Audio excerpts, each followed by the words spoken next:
Maurice's inside shoulder to the outside, exactly where you want it, and Maurice just could not haul it in. Really nice play design there. After the Owls pick up a big-time third down conversion on the quarterback draw, Bobby appeared to be faking the quarterback draw and then threw a really nice ball, as Coach Ray said, up the left-hand sideline. However, Maurice Hampton unable to bring it in.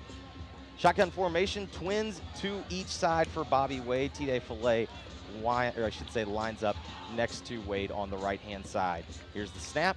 Wade again going to fake the run. He's going to fire quickly on an out route. He's got Bolton up to about the 31. It's going to appear to be a gain of 8. So third and manageable now, Coach, for the Owls here. 5:01 remaining in the first quarter.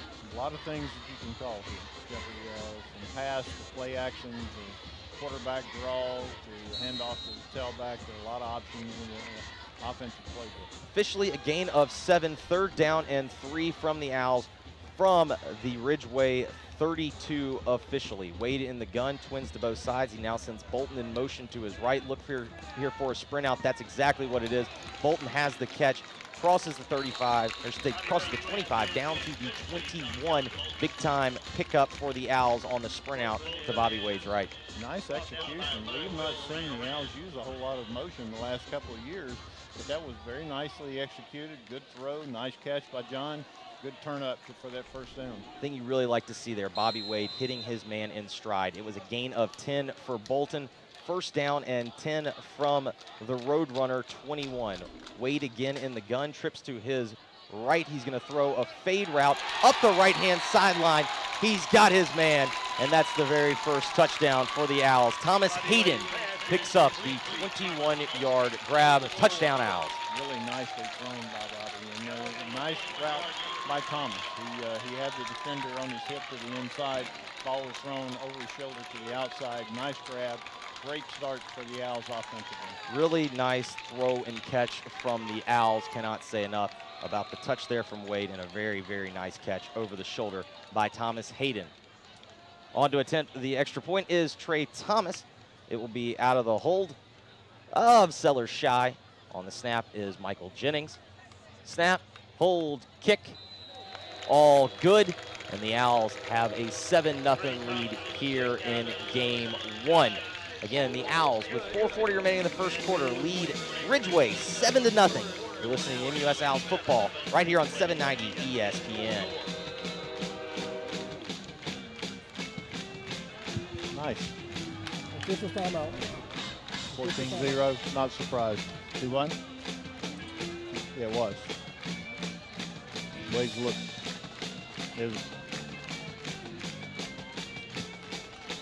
Grenada's going to quit scheduling people up here.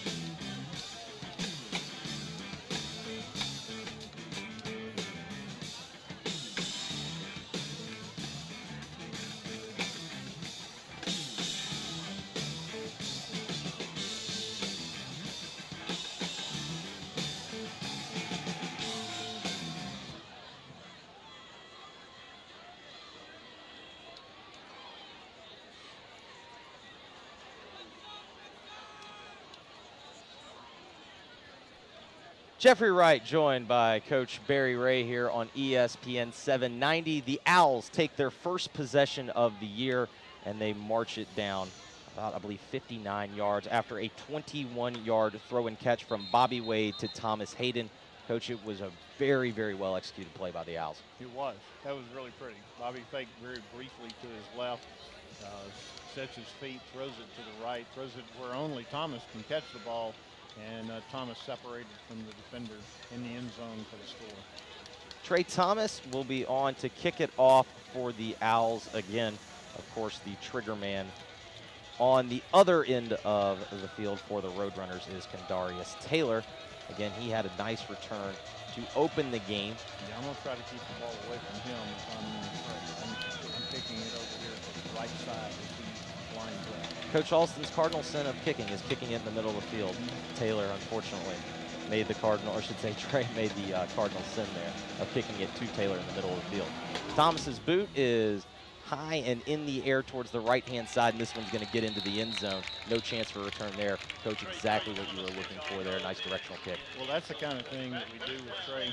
When I was talking to the coaches, I asked him if he had the ability to put the ball in the end zone consistently on kickoffs. They said, well, he's right at the end zone. And you put it 5 to 10 yards deep in the end zone, that's one thing. Trey might not get it there because he's directing the kick the way the Owls are going to go. The Roadrunners will take over 1st and 10 from their own 20-yard line. Quincy Casey returns at quarterback. I formation. He's got a tight end to his right, a receiver to each side. Under center, here is the snap to Casey. He fakes the toss sweep. He then fakes a counter coming underneath, and then he fires over the middle. He's got his tight end dragging. That's Robert Gillard across the field. A lot of action there, Coach, for a gain of 5, but certainly a pretty well-thrown ball there by Casey to Robert Gillard, the tight end. And not a bad first down call. They put themselves in 2nd and 5. Good tackle by John Bolton. The receiver had no opportunity to turn it up, but he was running a route that was about 5, 6 yards deep and made the connection. Officially a gain of 6. It will be 2nd down and 4 for the Roadrunners. Whistles on the play. Can't tell if we have an equipment issue. That's what it appears to be, a equipment issue for the Roadrunners, as now we are set and back ready for play. Quincy Casey under center. He has a tight end to his right. I formation behind him, a receiver to each side. Under center, here comes the snap. Quick throw out to his right. He has Kendarius Taylor. Flag does fly. Taylor breaks a tackle. He's out now past the 35, down past the 40, all the way out to the 43 of Ridgeway. We're going to have to check the flag before we see whether or not that play will stand. It's going to be interesting to see. It looks like it may be against the Owls. They're going to get the ball out to their best player, and he is very dangerous. He's got a lot of speed. Safety Jordan Hayes that time on the stop. Illegal motion. He's in the game for This Bobby the Wade offense. right now. So The official call is illegal shift. It did not appear. I would say from the blind eye, it looked like Kendarius Taylor did not get set before Quincy Casey snapped that ball. That appears to be the call. So that big play will be all for naught. It will remain 2nd down. 3:46 first quarter. MUS leads Ridgeway 7-0 here at Stokes Stadium. It will be 2nd down and officially 9 yards for the Roadrunners. Overall, Coach, not that bad. no, not bad at all. Ridgeway now has 2nd and long. That's a good thing for us. 2nd down and 9 here for the Roadrunners. Quincy Casey under center, fakes the toss sweep. He's got a nice counter play as he gives to Cameron Stansberry coming back across the right-hand side. That's a big gain out close to the 30-yard line. Let's see if the officials will give Ridgeway a first down. It appears it's going to be spotted just a yard short, and it's going to be 3rd down and 1. Nice execution that time on the little draw by Ridgeway. Pick up big gain, bring up 3rd and short. 3rd down and 1. Let's see if the Owls can make a big stop here with 3:14 remaining in the first quarter. Quincy Casey under center, fullback give. It is stacked up, and I do not think he got it. I think the Owls forced a big stop there. I think you're right. I mean, it takes something to run up the middle against this Owl defense. It's really stout, beginning with Joe Carter at nose guard, and then the inside linebacking core that we have. They're just truly outstanding. So no gain, that's going to bring up 4th down. No gain officially on the play. 4th down and 1 for the Roadrunners. They are going to actually get into the standard punt formation. We saw during their first drive, they tried more of kind of the short snap to what appears to be almost a quarterback in the shotgun and a quick little pooch punt. However, it was not effective. But we do have timeout on the field. We're going to take it with them. Quick break. We'll be back here to Stokes Stadium. It'll be 4th down and 1. 2:27. Owls lead here in the first quarter, 7-0 from Stokes Stadium.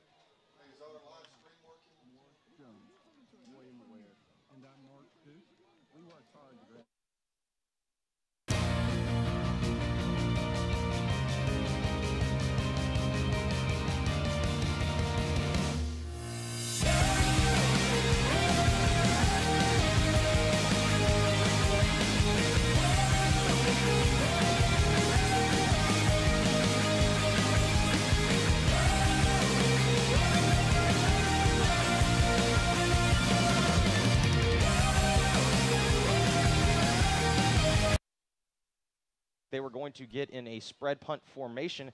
However, head coach Deron Sutton sends his offense back onto the field. 4th down and 1. The Roadrunners in the I formation. They have a tight end to the right. Quick snap. Give off the left-hand side. He is stacked and met up. It appeared Matthew Rhodes got in there. It's going to depend on the spot. If it is the spot on the official on the near side, I think he's got it. It's going to be close. If it hits the 30-yard line, then that'll be a first down, and they have marked it as such. Huge gamble by Deron Sutton. It is going to pay off as the Roadrunners are officially given a first down. It was not by much. It appears the tip of the football is touching the 30-yard line. However, based on the rules of the game, that is all you need. That's first down and 10 for the Roadrunners here. 2:26, clock is now rolling. I formation, Quincy Casey under center. Quick throw out to his right. He's got Taylor. However, Taylor appeared was going to get stopped up by Maurice Hampton. However, Maurice Hampton overruns the play, and Taylor's got another big gain as he's going to get 11 yards up the right-hand sideline. It's going to be first down and 10 for the Roadrunners. And Jordan Hayes again from his safety position making the tackle. So really the play aided by the fact that Maurice Hampton tried to kind of come up, and it almost appeared that the throw was almost offline enough that it almost affected the angle of Hampton. However, Taylor able to pick up 11 big yards. I formation, under center give on first down and 10. However, flags do fly, and it appears we're going to have motion here for the Roadrunners.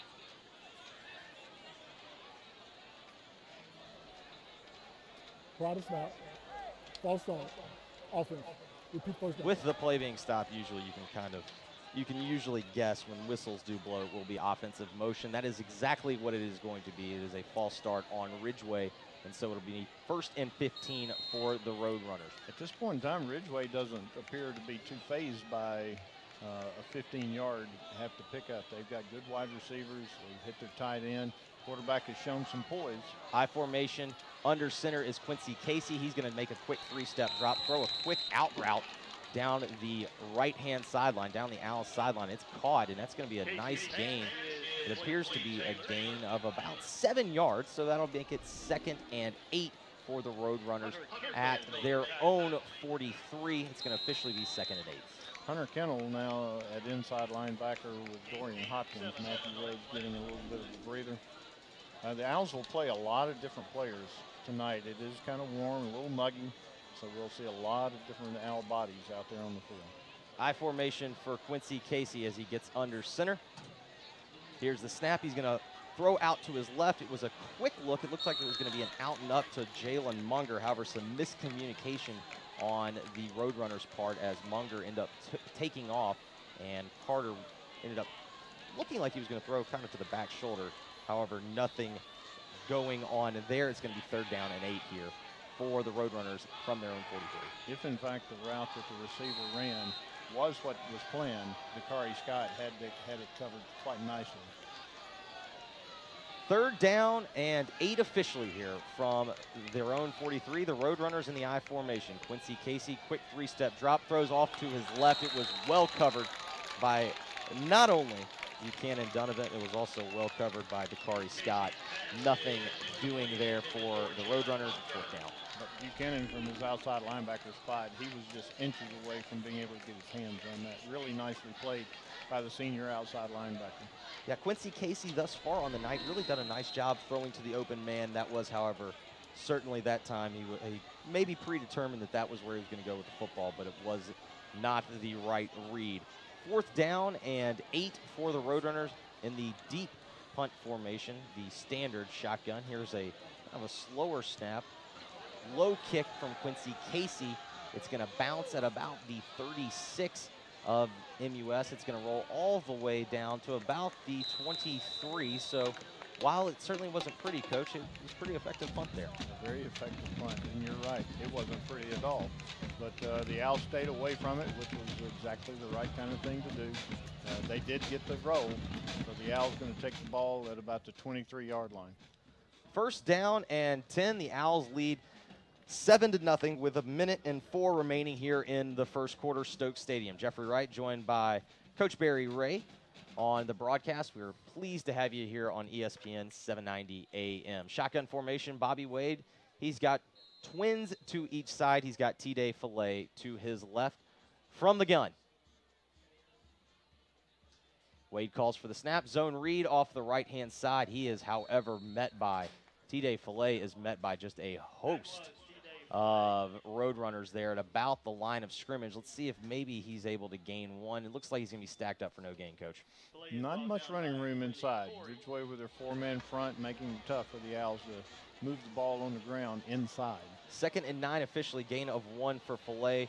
Shotgun rolls to his left, does Wade. He's got Bolton out in the left-hand flat. He's able to turn the corner, get past the 30, all the way out to the 35 on a play that looked like it was going to be pretty nondescript for the Owls. John Bolton able to pick up a solid gain, and the Owls are going to have 1st and 10. John showed really good quickness when he caught the ball. He caught it in stride, which always helps, and he turned the ball up nicely for a good first down pickup. Officially a gain of 11 from Wade to Bolton. Shotgun formation for Bobby Wade. He's got twins to each side, T-Day Filet to his right. Calls for the snap, zone read. He gives to Filet up the middle. Filet makes a man miss and able to get some tough yardage out across the 40. It's going to be almost a gain, at least a 5 there, Coach. That's a nice determined run by T-Day. He's got good speed. He's really physical, very strong young man. I'd like to see him have a little daylight to run the ball, but that was a nice determined run. Officially a gain of 6 for Filet. Could not agree with Coach Moore. A really, really nice run there from Filet. Shotgun formation for Wade. He's got twins to each side. Filet is next to him, and that is going to be the end of the first quarter. After 1 of play here at Stokes Stadium, the Owls lead the Ridgeway Roadrunners 7-0. You're listening to MUS Owls football right here on AM 790 ESPN.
Start of the second quarter here from Stokes Stadium. Jeffrey Wright joined by Coach Barry Ray here on ESPN.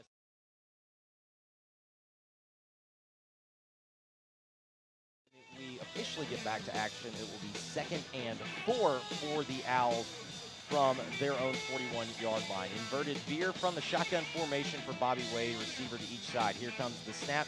He fakes the give. However, pressure forces him to get out of the pocket almost immediately. It's kind of a busted play. He ends up trying to find, it appears, Maurice Hampton up the left-hand side. However, the pass is going to fall incomplete rather innocently. Good pressure from Ridgeway, but I do think that that was an intended fake run and an intended throw to Maurice. Jeffrey, that's a new formation for the Owls. They have 3 backs in the backfield. It's kind of an inverted wishbone, with the tailback being the deepest one in the pistol behind the quarterback. It's going to be 3rd down and 4 here from the Owls from their own 41-yard line as they lead 7-0 here in the second quarter. Bobby Wade in the shotgun gives to Filet off the right-hand side. He's got room to work. He crosses the 45, out across the 50, down all the way to the Ridgeway 47. Coach, there was the play that you were looking for. T-Day Filet finally had some room to run. He did, and he did a nice job. Great job of blocking at the point of attack. That was Bays Webb and Anderson Horton on the right side of the offensive line. Really nicely done. T-Day, a nice run. Officially a gain of 12 for Filet. Twins to each side. Wade in the gun. Here comes the snap. He again is going to give to Filet up the middle. However, not much room to work. Filet kind of stacked up at about the 45. It appears to be a gain of 2. It'll be 2nd and 8 for the Owls. You know, those kind of things, while you gain 2 yards, it sets up play action pass, even a quarterback keep. We're going to have a lot of zone read, that run pass option that's a part of the Owl offense. Officially a gain of 2 for Filet. Wade is going to this time send trips to his right. He's got Maurice Hampton to his left. T.J. Filet also to his right. He is in the gun, standing at the 50-yard line. 2nd down and 8 for the Owls. Here's the snap to Wade. He looks left. He's going to fire to Hampton, who's got his man beat. A beautiful over-the-shoulder catch and throw all the way down to the 20-yard line. Outstanding throw and catch from the Owls there. For them to line up and try to play man coverage on Maurice is a pretty gutsy move. Maurice is fast enough and physical enough to get off the line and then run by the defender's back. Great throw by Wade. He puts it on the outside. Only Maurice could have gotten to the ball. That's a really nice throw and catch. Officially a gain of 25, 1st down and 10 for the Owls from the 20-yard line. Shotgun formation. Wade has got trips to his right. He gives to T.J. Filet on the kind of a little counter play from the Owls. Able to get all the way down to the 10-yard line. Really, really nice play design and nice execution by T.J. Filet on the cutback. Really good run. He was hit, but he kept his legs driving. He broke a tackle, picked up another 4 or 5 yards. That really nice drive for the Owls here, Jeffrey. Have to be impressed with the Owls. Almost, it seems like every single play, if it hasn't been a big play, it's been a play in which they haven't lost yardage. They've been constantly moving forward. 1st down and goal after the gain of 10 from Filet. 1st and goal from the 10. Wade in the gun. Gives to Filet up the left-hand side. He's got a little bit of a seam. Bounces across the 5. It appears his knee did go down there as he kind of appeared to slip closer towards the 2. However, the officials say the knee went down at the 5. It's going to be 2nd and goal from the 5-yard line. Again, nice blocking by the left side of the line that time. Barry Klug, Marcus Henderson, Stephen Christenberry is center. Nice run by T-Day to pick up 5. Al's going to stay in the gun here. 2nd and goal from the Ridgeway 5-yard line. 9:52, 2nd quarter. The Owls lead 7-0. Wade in the gun, calls for the snap.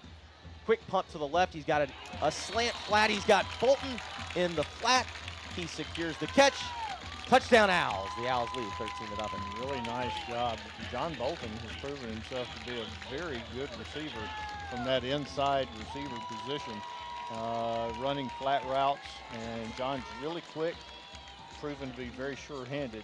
Kind of reminiscent of those smaller inside receivers that the New England Patriots use. Absolutely. Bolton with the 5th catch of the night. That is his 2nd touchdown of the night. The Owls lead 13-0 as Trey Thomas looks to make it 14-0 out of the hold of Sellers Shy and the snap of Michael Jennings. Snap, hold, kick is blocked.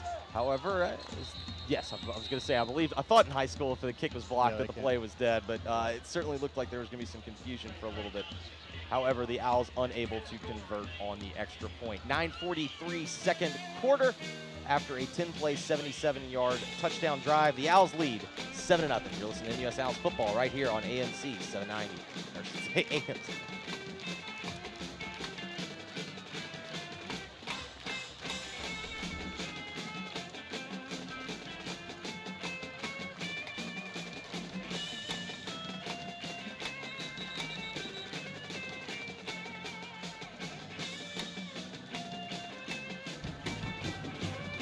Officials timeout.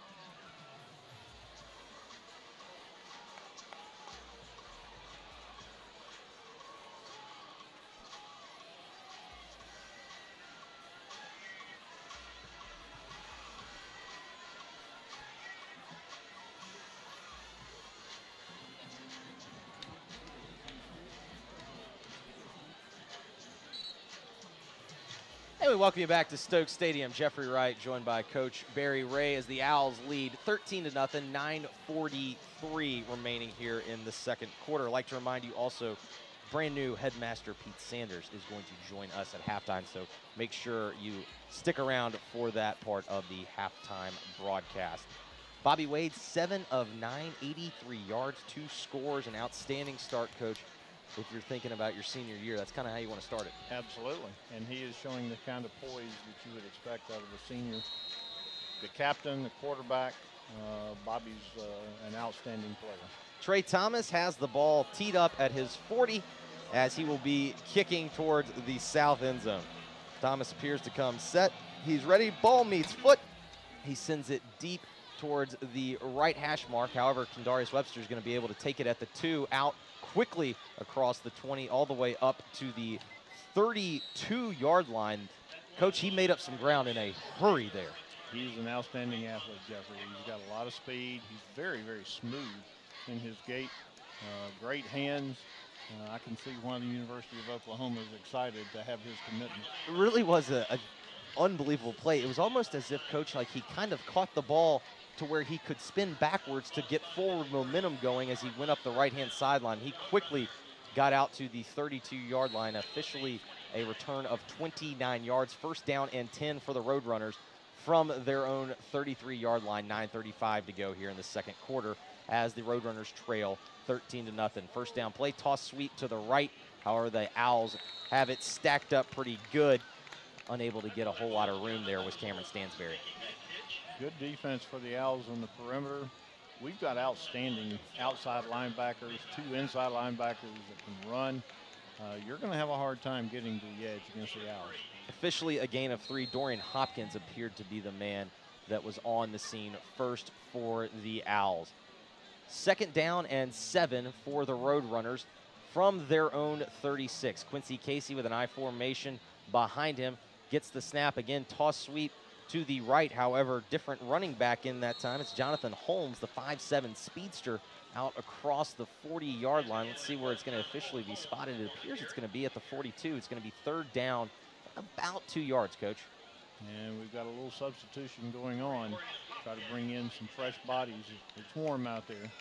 Good run by Ridgeway. I thought the Owls had originally read that and came up very nicely to take that on, but running back did a nice job to avoid the first person, picked up a nice gain. Officially going to be a gain of 6. It's going to be third down and 1. I formation for Quincy Casey.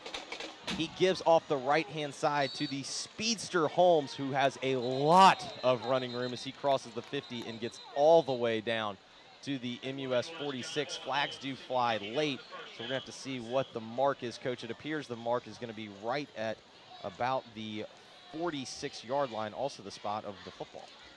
And we're either going to have personal a personal foul. Blindside block.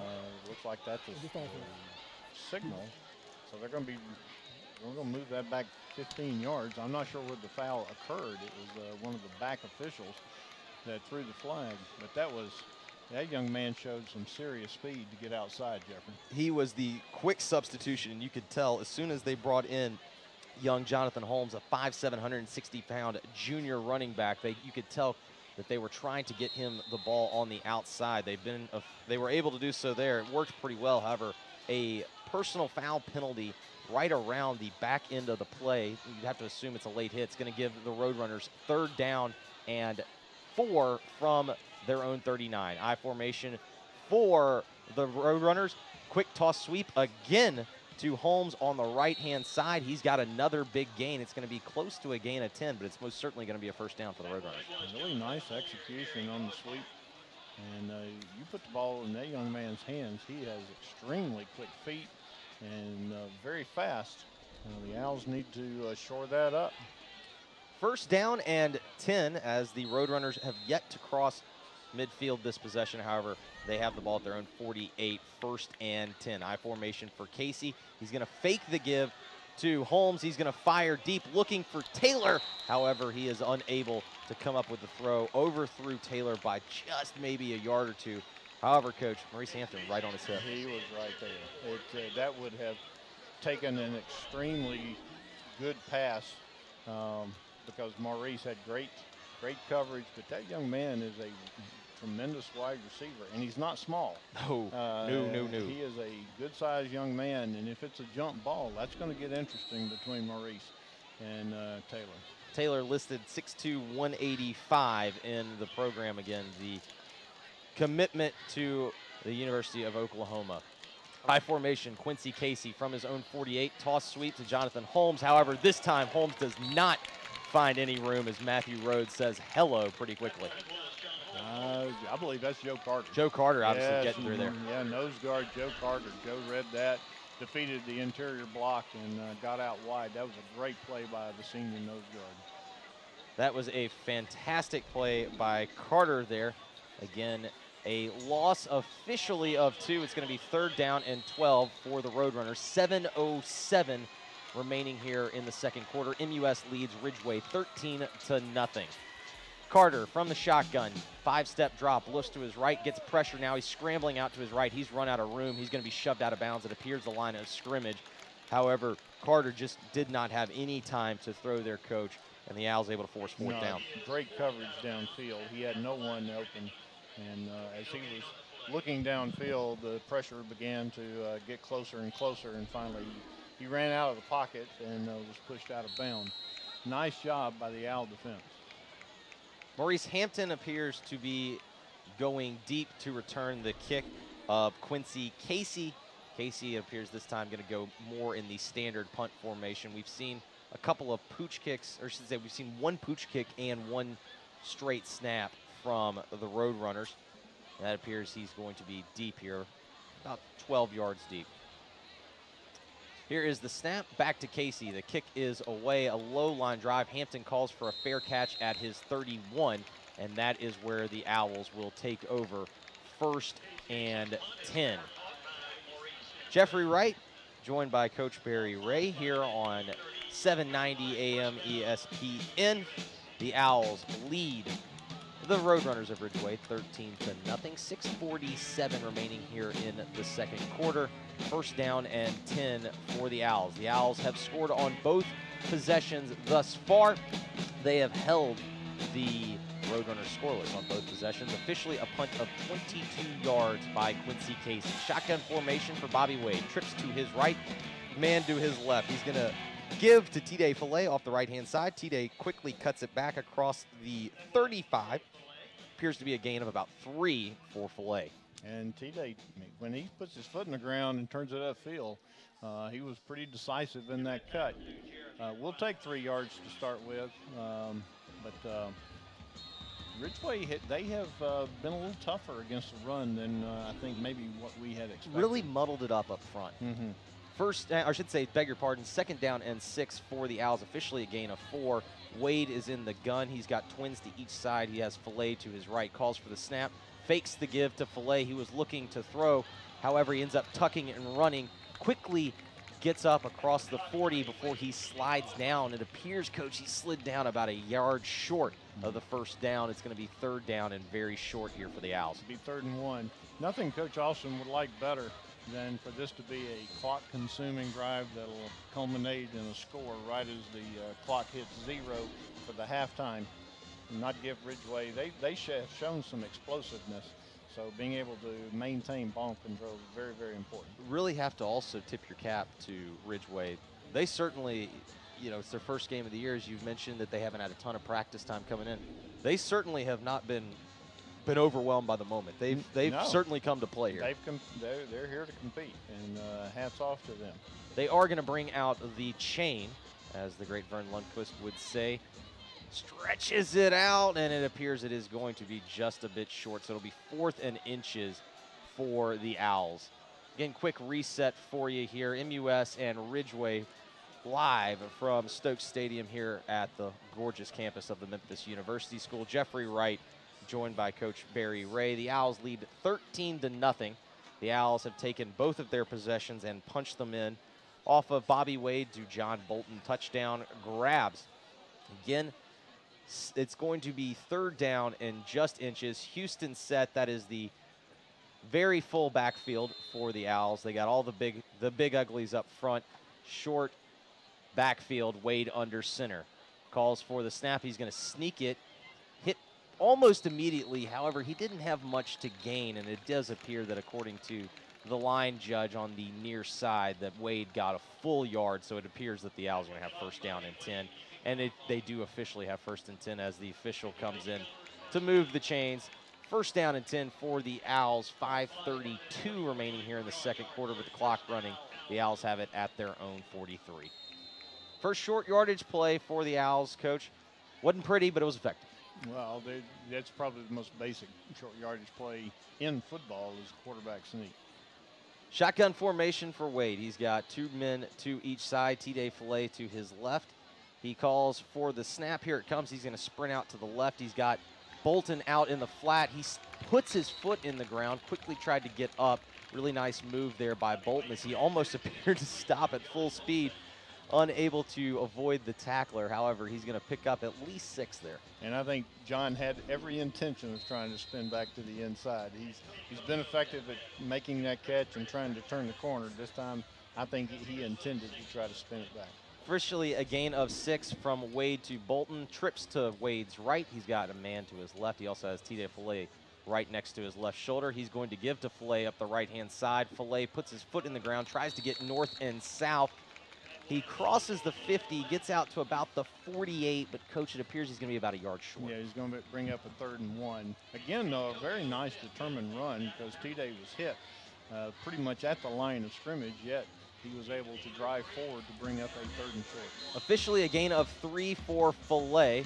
It is going to be 3rd down and 1 for the Owls. Houston set. Again, that is all of the big uglies up front. The 2 backs very close to Wade, about 2 yards behind him as Wade goes under center.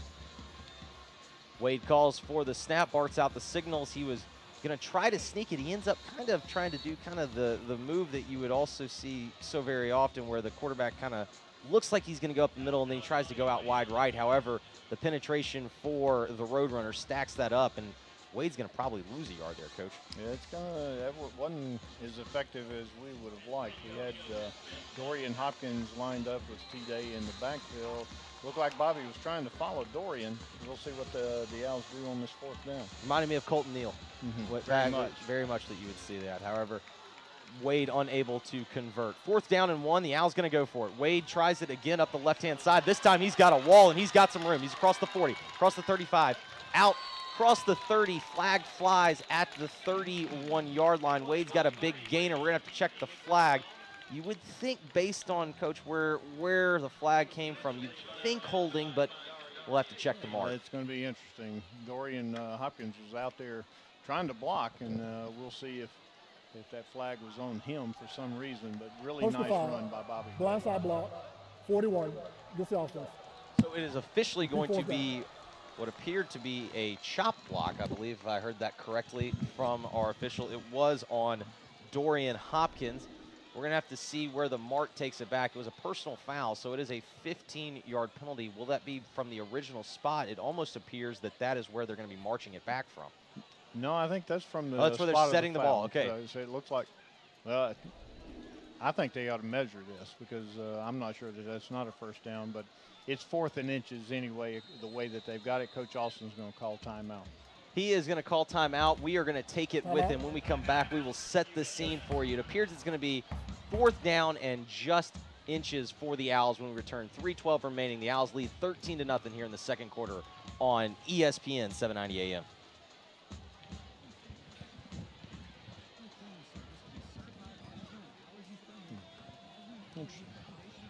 I didn't see it.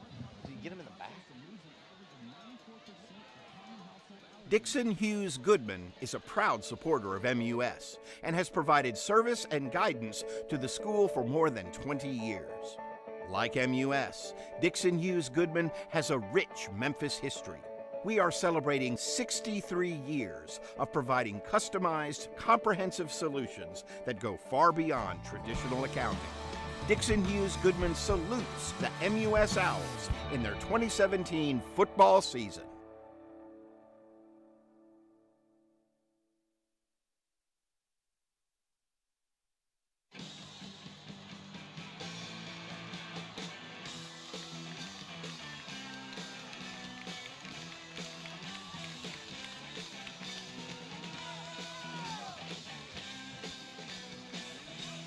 Jeffrey Wright with Coach Barry Ray here at Stokes Stadium. It is going to be 4th and inches again for the Owls. Bobby Wade had a big gainer on a kind of a quarterback keeper up the left-hand side in which he faked the quarterback sneak. However, a personal foul has set the stage here with 4th and short from the Ridgeway 47. Long snap count from Wade.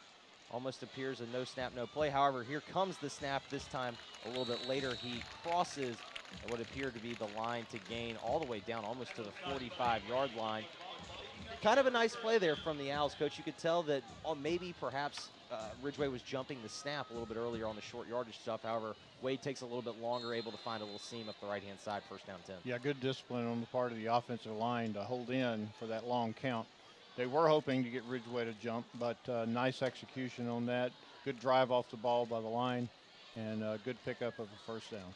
1st down and 10 for the Owls from the Ridgeway 39. Bobby Wade has trips to his right. He's got Maurice Hampton to his left, as well as T-Day Fillet. Fakes to Fillet, throws to Hampton up the left-hand side. Another outstanding catch and throw from the Owls. Big gainer. It appears to be about a gain of 20 down to the Ridgeway 19. Coach, that's been a play that's been pretty effective for the Owls. And I think it's there anytime that we want to do it, because they're trying to play Maurice 101. And if Bobby he actually kind of underthrew that ball. Had he thrown it a little further, I believe Maurice takes it right down the sideline. I don't see anyone on Ridgeway's team that can cover him man-to-man out wide. Correction, a gain of 25 down to the Ridgeway 19. 1st down and 10 for the Owls. 2:41 remaining 2nd quarter as they lead 13-0. Trips to his right. Here comes the shotgun snap. Wade gives to Fillet up the left-hand side, makes a man miss, crosses the 10. He's down, reaching for the goal line, and he's going to cross it. It's going to be a touchdown for the Owls as they now lead 19-0, 2:32 remaining. I'm really proud for T-Day. That was a great run. He broke a couple of tackles. He was not going to be denied. So nice run by the senior running back. Officially a run of 19 yards for T-Day Fillet, his 1st touchdown of the year. The Owls lead 19-0. Again, 2:32 remaining here in the 2nd quarter. Trey Thomas on to attempt the extra point. His last extra point attempt was blocked as the Roadrunners got some pretty good pressure up the Miller. Sellers Shy is the man to put it on the tee. Here comes the snap, here comes the hold. All 3 of which are good, as is the kick. And that was much better timing than the last extra point attempt, Jeffrey. 11 plays, 68 yards. It results in a touchdown, and the Owls lead 20-0. 2:32 remaining 2nd quarter. You're listening to MUS Owls football right here on ESPN 790.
Trey Thomas's kick is secured by Kadarius Webster at the 10.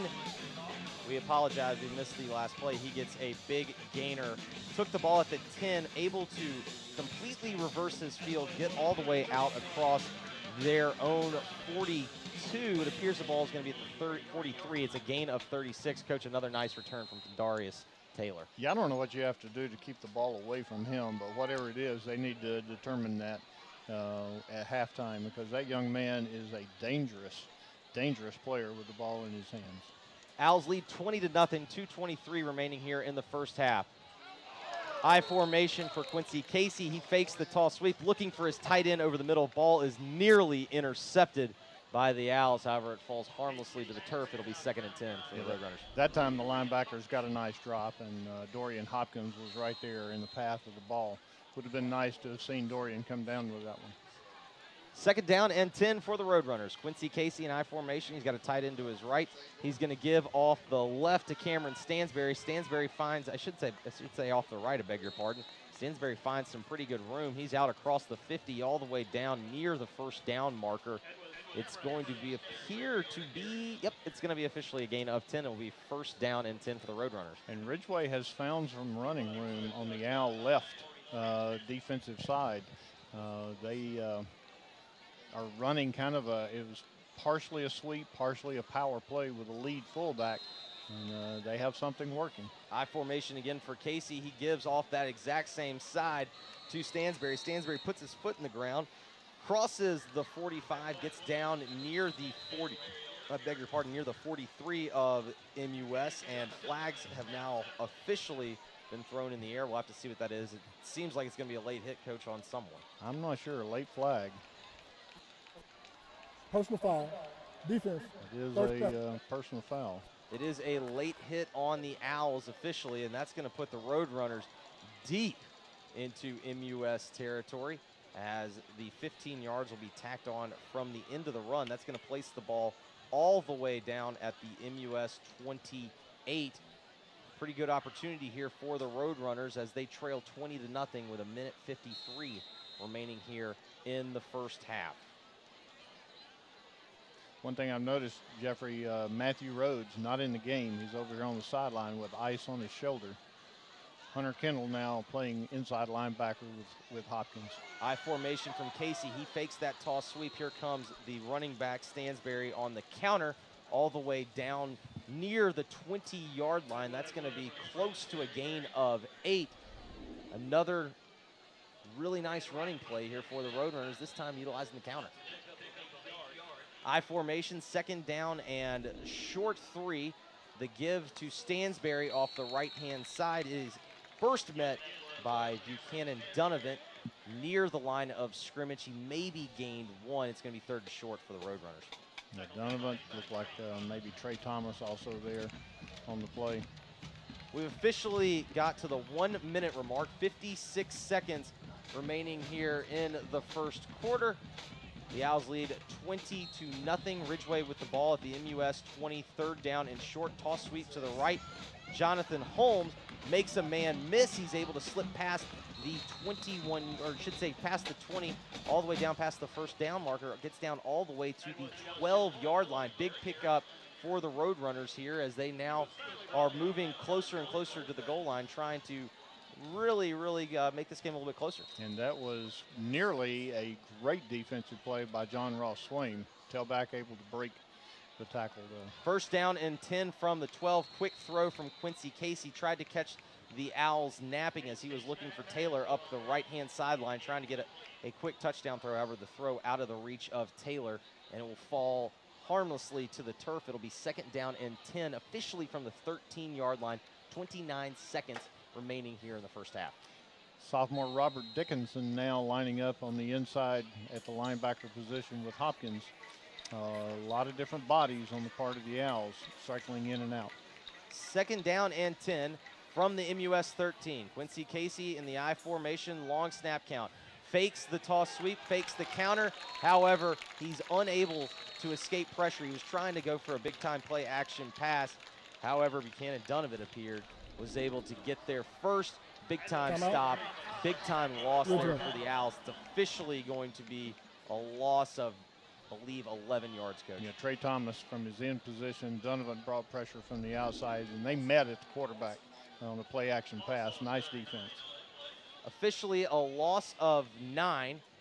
Quick time out on the field. We're going to reset it with you. Again, 23 seconds remaining here in the 2nd quarter. Jeffrey Wright right here bringing you the action with Coach Barry Ray. The Owls lead 20-0. The Owls have had it 3 times, Coach. They've been able to score 3 times.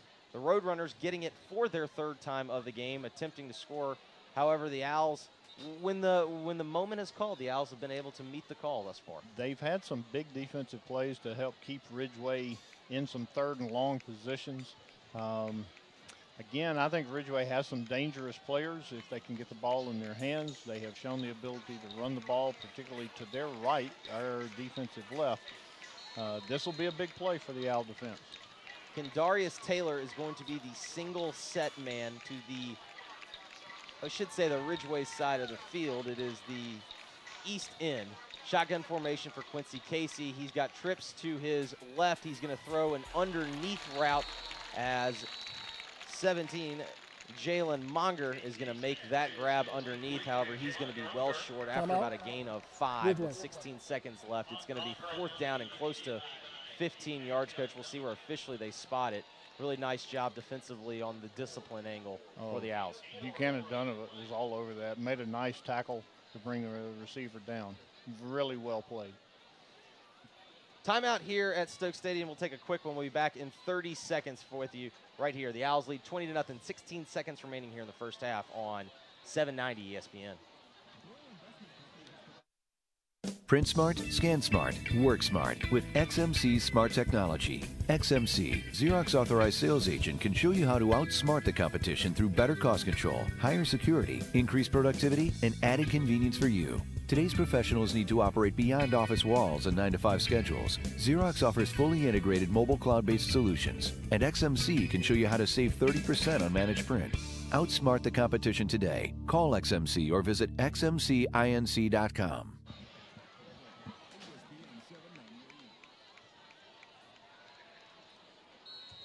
Fourth down and officially 15 yards to go for the Ridgeway Roadrunners. Shotgun formation for Quincy Casey.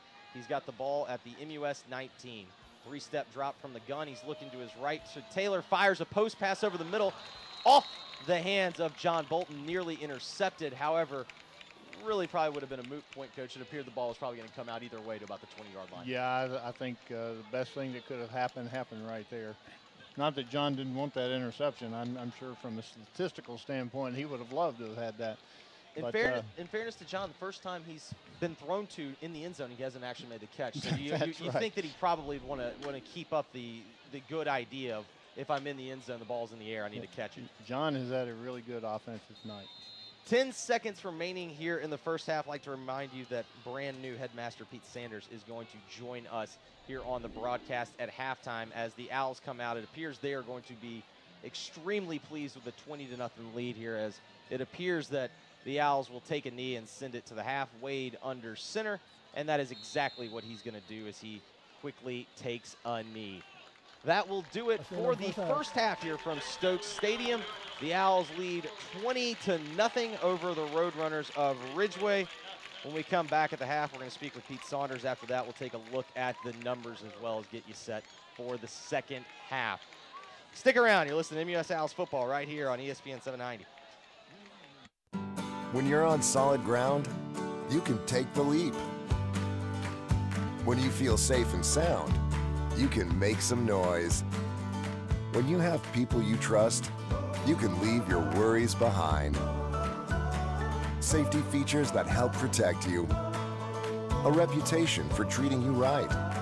You and your money will feel right at home. Check out our latest offer at ftb.com/150bonus. Dixon Hughes Goodman is a proud supporter of MUS and has provided service and guidance to the school for more than 20 years. Like MUS, Dixon Hughes Goodman has a rich Memphis history. We are celebrating 63 years of providing customized, comprehensive solutions that go far beyond traditional accounting. Dixon Hughes Goodman salutes the MUS Owls in their 2017 football season.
Halftime here from Stokes Stadium. Jeffrey Wright and Coach Barry Ray on the broadcast as the Owls have opened the night in pretty terrific fashion. They lead 20-0 here over the Roadrunners of Ridgeway. We're going to give you all the numbers when we come back in a little bit. However, we are now pleased to welcome on the man that has taken over the headmaster role here at the Memphis University School, Pete Sanders. Pete, thank you so much for joining us. Great to be here. Great atmosphere. What has been the atmosphere for you? What have been your first impressions from your first very game here at MUS? Well, the atmosphere is just fantastic. School spirit, the turnout. A lot of people here early to tailgate and take in the spirit of things. It's just been great. Week 1 officially on the job, got into Friday, got the first coat and tie experience for all the boys. How was week 1 for you? Oh, it was great. And I've been here. We moved here, my wife and I, June 10th. So we had a really nice summer to get to know the lay of the land, get to know the people at the school. And to be honest with you, I was ready to have the students on board and get into a rhythm. It was just a great week. What is it about MUS that made you decide, hey, this is the right spot for me, this is where I really want to be? Well, there's a number of factors. As I told the students on Monday at convocation, this is a school I've known of, and it has a well-deserved local reputation, but what a lot of people don't realize is it has a great national reputation. So when MUS came into the picture for me, it of course interested me, and as I got to know the school better, I realized this is a special place. I'm a graduate of an all-boys school with an honor code, rigorous curriculum. There's just so much that I recognize from my own experience. I felt that this was coming full circle for me. What do you think it is about the boys' school experience from an educational standpoint? What do you think makes that such a pivotal? Because I myself, I'm a graduate from here, but I do really feel like that was a very paramount aspect of my education, the fact that it was a boys' school. Well, adolescence can be a challenging chapter in one's life, and I just know from my own experience there have been a number of studies out there I could pull out for you, but I think it's very clear that to be able to come to school without distractions, with all that's out there right now, all the social distractions plus add social media, there's something about coming to a school where you're not as self-conscious as you would be in a co-ed school. And I can say that from experience. I've been at some very good schools. They were all co-ed. And I can tell you this, whenever I had to have a boy in my office for this or that, oftentimes it was just because they were acting up in front of girls. I don't know how else to put it, but there's just something about a boys' school, the focus, the camaraderie, and the spirit that you don't find in a co-ed environment. Pete Sanders, the new headmaster of the Memphis University School, joining us here on the broadcast. Again, the Owls lead 20-0 here at halftime. We got about 9 minutes remaining on the clock before second half action gets underway. And then, Mr. Sanders, I want to also ask you quickly as we wrap up, been any surprises for you as you think about now that you've actually seen the first full week? I don't know if it's so much a surprise, but it really was confirmed to me just how big a footprint this school has in the Memphis community. The number of graduates, alumni who come back to Memphis, live here, contribute to the life and betterment of this city. So one person told me, you'll soon find that MUS has Memphis covered, and it really does, because as I got to meet people, I met all of our trustees. In most cases, I visited them in their offices, and it was every stop along the way there was one or two MUS grads down the hall or on the floor below. This school just has a big footprint in this city. It's quite remarkable.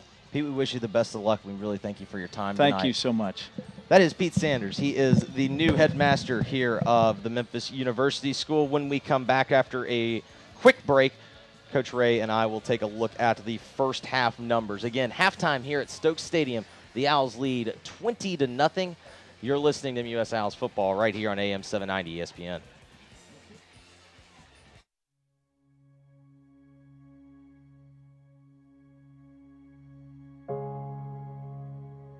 I am a product of liberal arts education.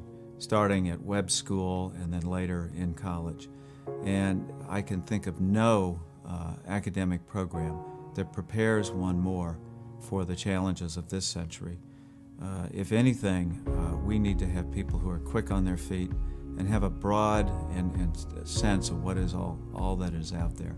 And the eclectic nature of the liberal arts makes people ready for the changes that they're going to face and give them a skill of anticipation, which I believe is one of the key skills for the 21st century.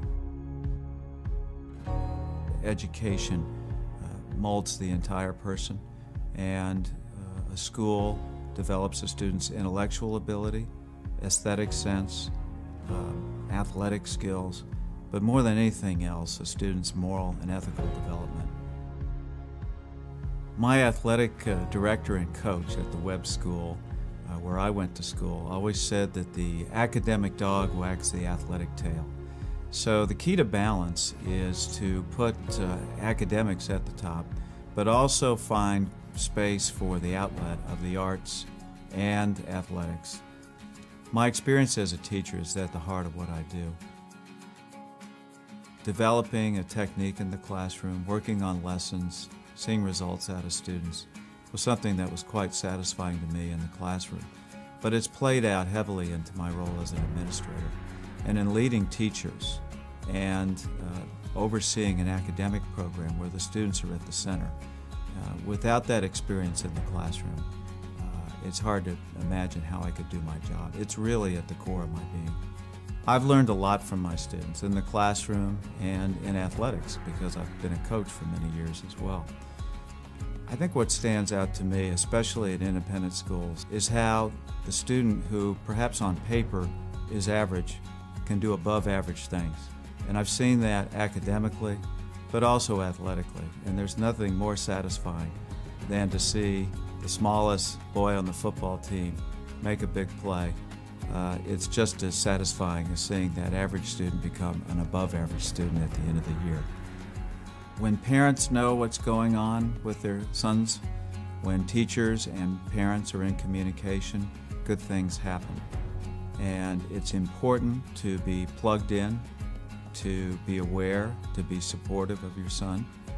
But at the same time, with each year, you need to pull back just a little bit, because remember that a big part of the process going on here is preparing your son for adulthood. So with each year, let go a little bit, stay involved, stay interested, but be ready for that moment when the diploma is handed off and it's time to go off to college. That'll be tough, but that's part of it. My contact with parents, alumni, students, and faculty has been overwhelmingly positive and affirming. It's quite obvious to me that this school is not only respected and held in high regard, but it is seen as something very important in people's lives. It's a special place. Making a mistake, and Ridgeway made mistakes, and the Owl defense kind of helped them make some of those mistakes. But they're dangerous. Ridgeway has a lot of speed. They have a lot of speed in their backfield, their running backs. I think the quarterback has actually played better than I had anticipated because they had a really good senior quarterback last year. This young man has done a pretty nice job. He's got good talent on the outside, particularly with Kendarius Taylor. But for me, the most dangerous thing of the night is when the Owls score and we have to kick off to Taylor. He has really shown that he is a talented return man. There's no question about it. Almost every single time he touches the ball in those situations and he has some space to work, it's almost a scary thought if you're a defender. You hold your breath because he's faster than everybody on the Owl coverage team, with maybe the exception of Maurice. And Maurice is coming, the advantage goes to the returner because he knows where he's going. He makes the cut and puts the defender on a real island, and that's really hard. We've got to find a way. I mean, we obviously want to score more points, and we've got to find a way to get the ball out of his hands if we possibly can when we kick the ball off. And then as we turn our attention to the second half, Coach, I know your eyes are always going to be on the offensive line. while the Owls had some good numbers, 16 carries, 88 yards, able to get 5.5 a carry, it almost felt like there were a couple of big pops there, but overall, I got to think that you'd like to see maybe the Owls line opening up a few more holes consistently. Well, there were 1, 2, 8, 2, 3, 6.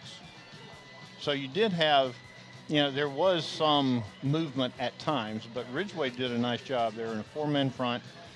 This is an inexperienced MUS offensive line, although I think they have the talent to be a pretty good one. I think this is going to go a long way toward helping them in their development. But, they have done a nice job when we've needed to open a hole, and either Wade or Filet have done a very nice job of taking advantage of those holes and getting the ball upfield. Again, the Owls lead 20-0 over Ridgeway here at halftime at Stokes Stadium. When we come back in 60 seconds, we'll have the second half kickoff. The Owls will receive the second half kickoff when we come back. You're listening to MUS Owls football right here on AM 790 ESPN.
And we welcome you back here to Stokes Stadium as the MUS Owls lead Ridgeway 20-0 here, as we are now just moments away from starting the second half.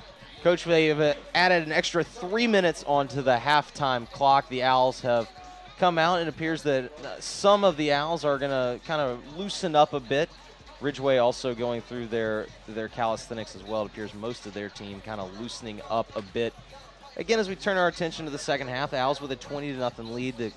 Obviously, the things that you have to like from the first half, the Owls had the ball 3 times, and they were able to punch it in 3 times. And I think to get the ball to start the second half and possibly put some more points on the board will be a key toward the second half, Jeffrey. I think Coach Austin would like nothing better than to have a nice return, get a good solid field position to start their offensive series, and then see the execution. They found some things offensively that worked really well. We had the short out routes to John Bolton, the inside receiver.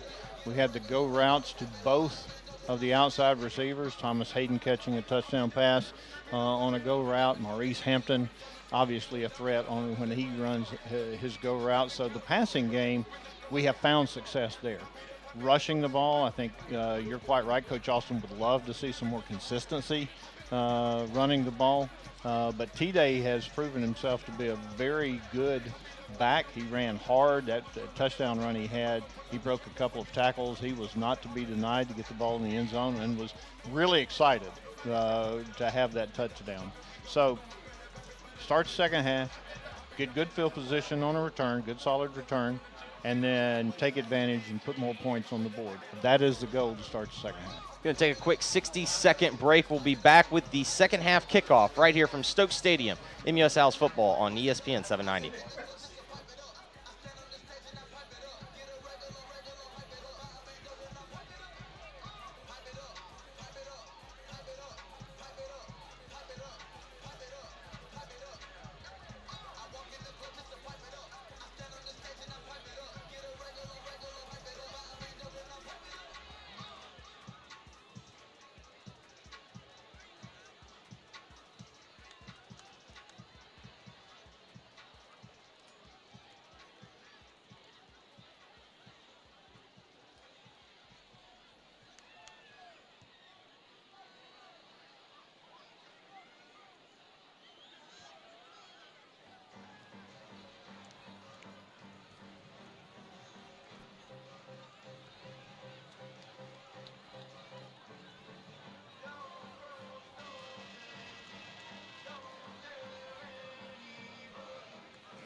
Jeffrey Wright, joined by Coach Barry Ray here at Stokes Stadium. The Owls lead 20-0. The Owls won the opening coin toss. They elected to defer the option towards the second half. At the second half, they elected to take the football. Coach, we're just seconds away from getting things started here in the second half. Any update on the injury front? Looks like Matthew Rose may have a sprained shoulder. Does not appear that anything is broken. We will not see him the remainder of the game. It is not that imperative that Matthew is in. There are good players who have stepped up to take that position and play in his stead, so we will not see Matthew. Like to see him get healthy. This is a tough road that the Owls have through the rest of the season. There's some really good opponents on the horizon. However, at least preliminary reports indicate that was good news, that yes, just a strain. However, glad to hear that at least at first nothing broken. We will continue to hope the best for young Matthew Rhodes. Maurice Hampton and Thomas Hayden are going to be back deep for the Owls. They are standing at the 10-yard line, respectively. Hayden is on the far side if you're at the home press box, and Maurice is on the near side. Mr. Do-It-All, Kendarius Taylor, going to be the man to boot it away straight on. Kick it is taken by number 25. Miss Jonathan Whitehead, backup tailback. Jonathan Whitehead takes it and crosses the 40. He's out to about the 41-yard line of MUS. It's going to be first down and 10 for the Owls. Looks like they're going to spot it officially at the 42, and that is where the Owls will start the second half. Okay. Part one of our design for the second half just happened. The Owls get good, solid field position to start this drive. Check one on Coach Ray's things that he wants to see to start the second half. Jonathan Whitehead officially a 12-yard gain on the kickoff return. Shotgun formation for Wade. He's got twins to both sides. He gives to Fillet, who's got a seam up the left-hand side, makes a man miss, crosses midfield, gets out to about the 48-yard line of Ridgeway. Coach, just another outstanding run from T-Day Fillet. He showed great patience because Ridgeway had gotten a little bit of penetration.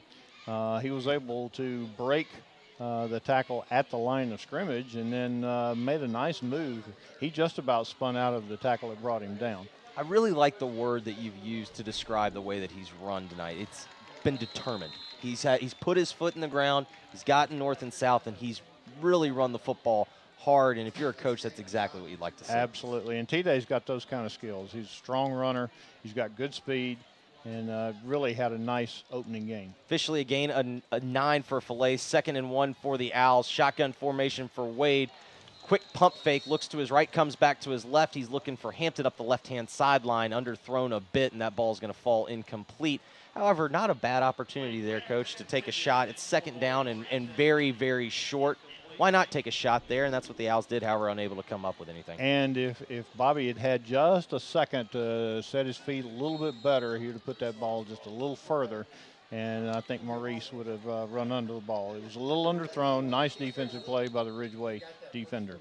Whistles and a quick timeout. MUS. 11:01 here, third quarter. The Owls lead 20-0. 3rd down and 1. Going to take a quick break. When we come back, it'll be 3rd down and short from the Ridgeway 48 when we come back here on AM 790 ESPN.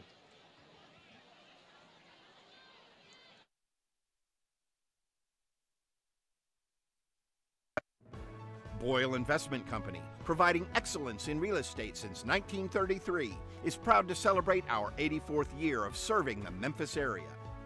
We not only offer the best in office, retail, industrial, residential, and mixed-use real estate. We also have 8 MUS alumni on our team. For more information about locating your business or home in a Boyle community, call 767-0100 or visit our website at boyle.com. They've crossed midfield. They are at the Ridgeway, officially the 49-yard line of the Roadrunners. It's 3rd down and 1. It's going to be the short yardage Houston set for the Owls. Bobby Wade going to be under center as The Owls are going to look to pick up the first down quickly. Here's the snap. Wade looks for room up the left-hand side. Finally finds a little bit of a crease, dives down to the left. It appears that he's going to fall close to the 45-yard line. Maybe they're going to spot at the 46. But, Coach, nice play there by Bobby Wade. Yeah, and again, he showed good patience. He kind of took a step backwards, kind of gathered himself, saw where the hole was, and then stuck his nose in and got that first down. It's going to be trips to Wade's right this time. He's going to put T-Day Fillet on his left. Maurice Hampton is the single receiver to the far side of the field. He now moves Fillet over to the right. Wade in the gun, calls for the football. Movement up front early. Coach, there's something about that play that just didn't look right from the start. Bobby didn't look comfortable, and then you could kind of see on the line it kind of showed. Yeah, and that it really is the first big-time mistake offensively for the Owls to start this drive. Those are the kind of mistakes that just drive coaches crazy. Those are mental mistakes, and you hate to have those kind of things. 10:25, third quarter. The Owls lead 20-0. They have taken the opening possession. They've crossed the 50. They're now back in their own territory as it's first down and 15 from their own 48. Shotgun formation for Wade. He gives the Fillet off the right-hand side. He's found a seam. He's crossed the 40, finally getting tripped up. Looked like he had one man to beat, couldn't do it, but, Coach, another determined run from T-Day Fillet. Nice job of blocking at the point of attack by the Owl offensive line. The two left linemen pulled and led up through. T-Day cut behind them. He had some open room. He was trying to get to the outside here to the Owl sidelines. Came very near doing that. Officially a gain of 12 for Fillet. It'll be second down and 3 for the Owls. T-Day Fillet, 12 carries, 84 yards, and a touchdown thus far. An outstanding start. Shotgun formation, sprint out for Wade to his left. However, pressure gets in his face. He tried to escape, however, unable to do so. He's going to be knocked down back at the 46-yard line. That's going to be a loss of about 7, Coach. Running to your left as a right-handed quarterback is a hard thing to do, and because you have to rotate your shoulders, and that's very, very difficult. Ridgeway, to their credit, got good pressure to the outside. Really nothing much Bobby could have done with that ball. Owls were 4 of 5 converting third downs in the first half. This will be a 3rd and 10. This will certainly not be the high percentage conversion for the Owls. Let's see what they come out with. Wade's got twins to each side. T-Day Fillet from his right. He's in the gun. Comes out looking left. However, he gets immediate pressure. He looked to probably just try to throw the football away. However, he's brought down back at the 38. Flags fly. He tried to get rid of the football. It's going to be grounding. That was a screen pass. It was covered quite nicely by Ridgeway. Again, nowhere for Bobby to do. So that's a loss of down and yardage. The Owls will have to punt for the first time tonight. Scotty Burnett will be on to punt for the Owls. Officially, I believe that's going to be a, let's see, I believe it's going to be a 12-yard penalty, Coach. After the sack, it will be a spot of the foul, I believe. Yes, it is. See, officially, I think now it's going to be a 17-yard loss. Scotty Burnett is in punt formation. Liam Turley will rip it back to him. Waiting on the other end of the field, Kendarius Taylor. That is a man that, Coach, you probably would like to avoid. Taylor's boot is a directional kick to the right-hand side. Nice hanging kick. It's taken by Taylor at his 27-yard line. Owls with fantastic punt coverage. Good punt there from Scotty, as well as great coverage from the Owls. They're able to keep Taylor from getting away. Almost no gain on that return. Buchanan Donovan and Sean Fitzhenry on the tackle, the two starting outside linebackers. T-Day Fillet was one of the first people down and caused the returner to have to kind of change direction. Again, good coverage. That was a good kick by Scotty Burnett. Really pleased. The Owls missing their punter from last year as he broke his hand earlier in practice. We hope Daniel Shoemake will be back with us by mid-season. I formation for the Roadrunners. Quick step, quick throw out to the left-hand side from Quincy Casey. He was looking for Jalen Monger. However, he's unable to come up with anything. Couldn't tell if, Coach, if that ball got tipped or if it was just thrown to the inside. Well, Buchanan Donovan was right there in front of the receiver and had his hands on the ball. He just couldn't bring it in. But Ridgeway had brought their tailback around to the outside, that could have set up a little hook and lateral right there on a completion. 2nd down and 10 for the Roadrunners from the MUS 28. I formation is Quincy Casey. Running back kind of tiptoed, flag flies. I believe you're going to see motion there. Casey on a bootleg out to his right. He's got no one home. He's going to have to flip that out. Coach couldn't see if there was a receiver over there. Maybe could have the double penalty.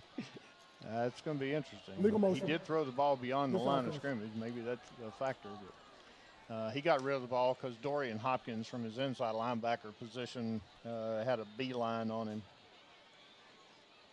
It appears that perhaps maybe there are going to be 2 fouls. It looks like the Owls are, as the officials are looking over at the MUS coaching staff, it certainly appears that we're going to have multiple fouls. Let's see if we can get the word.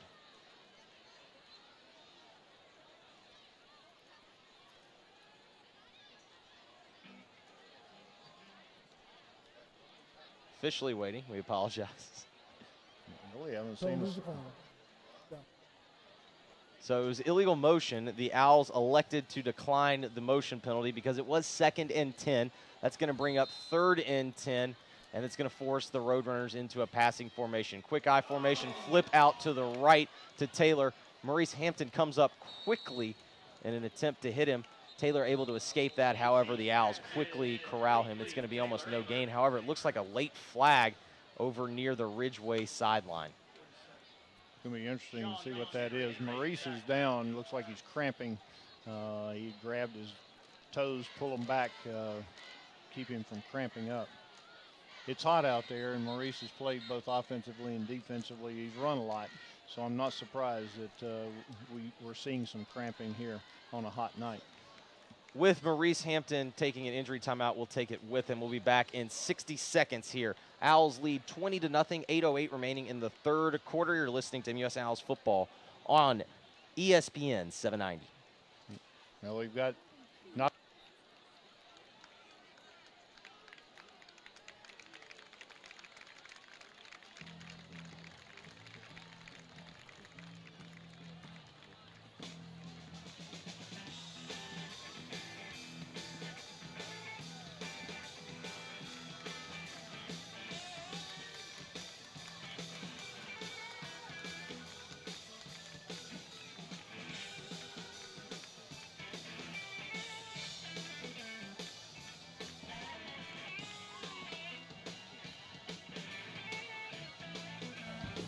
After the play, personal foul against the offense. 4th down.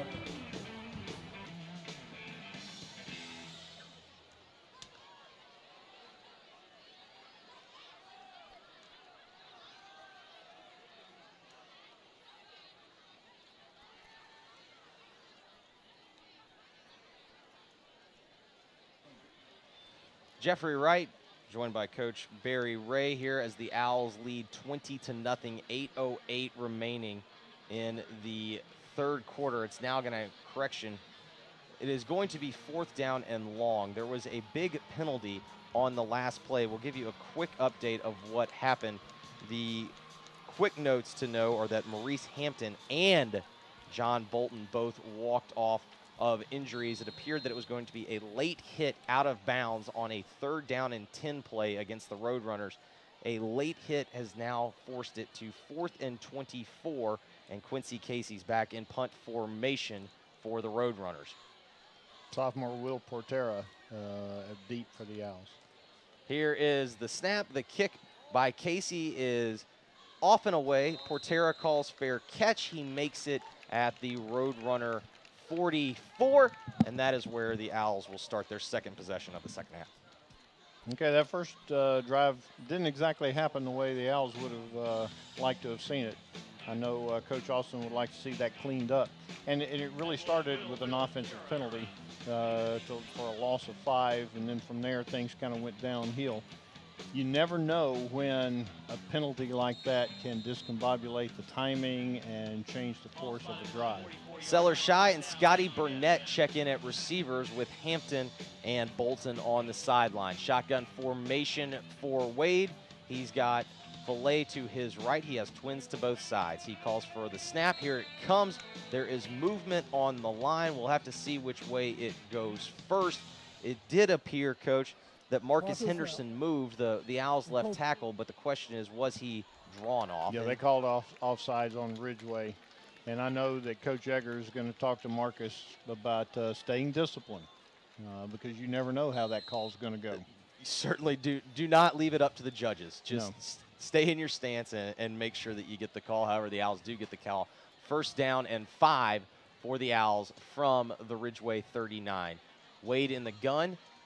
Zone read to Filet. He is stacked up quickly behind the line of scrimmage as big number 55, Maurice Campbell of the Ridgeway Roadrunners, met him pretty quickly at the line.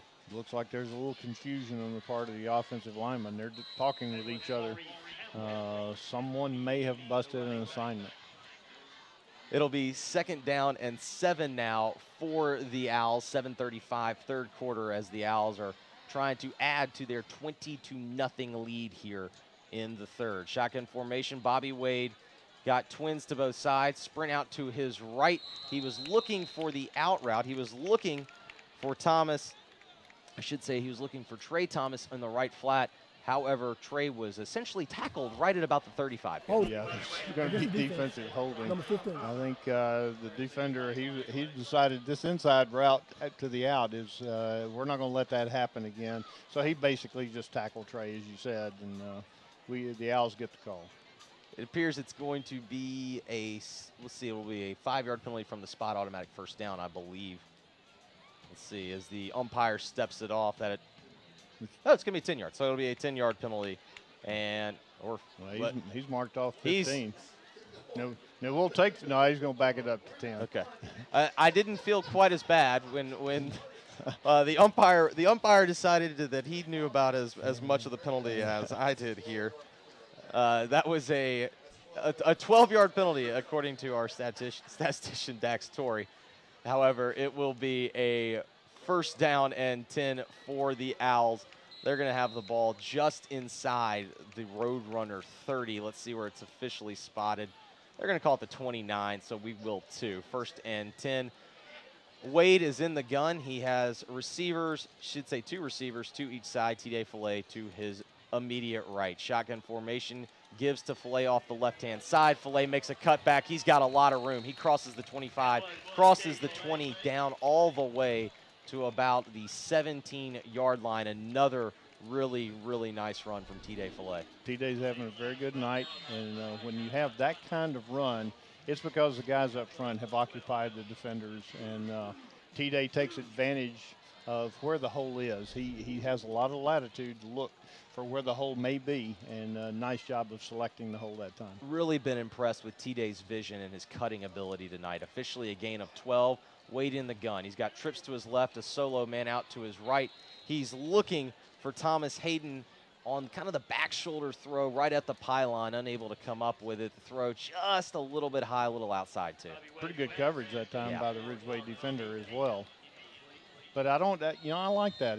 Bobby's trying to distribute the ball to different people here, and Thomas is a big, sure-handed target. So Elijah good Conley attempt on the coverage there of Hayden. Shotgun formation from Wade, gives to Filet. Filet's got a big-time hole. He's down all the way to the 5, reaching for the goal line. Really tough run, and it's going to be another Owls touchdown. The Owls lead 26-0 as T-Day Filet picks up his 2nd touchdown of the night. Hits a 17-yarder. Nice effort by T-Day. Good job of blocking at the line of scrimmage. And T-Day just, again, was not going to be denied, Jeffrey. He got hit at about the 5-yard line, but he was going to get the ball in the end zone. On the night, T-Day Filet, 15 carries, 111 yards. They've all been well-earned. 2 scores for Filet. Trey Thomas is going to be on to try to make this a 27-0 lead for the Owls. Out of the hole to Seller Shy. Snap, hold, kick. All good. It's 27-0. And after a 6-play, 44-yard drive, the Owls have taken a 27-0 lead. 6:41 remaining third quarter. The Owls lead 27-0 over Ridgeway. You're listening to MUS Football right here on AM 790 ESPN.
Pooch kick by Trey Thomas as he's trying to keep it away from the ever-dangerous Kendarius Taylor.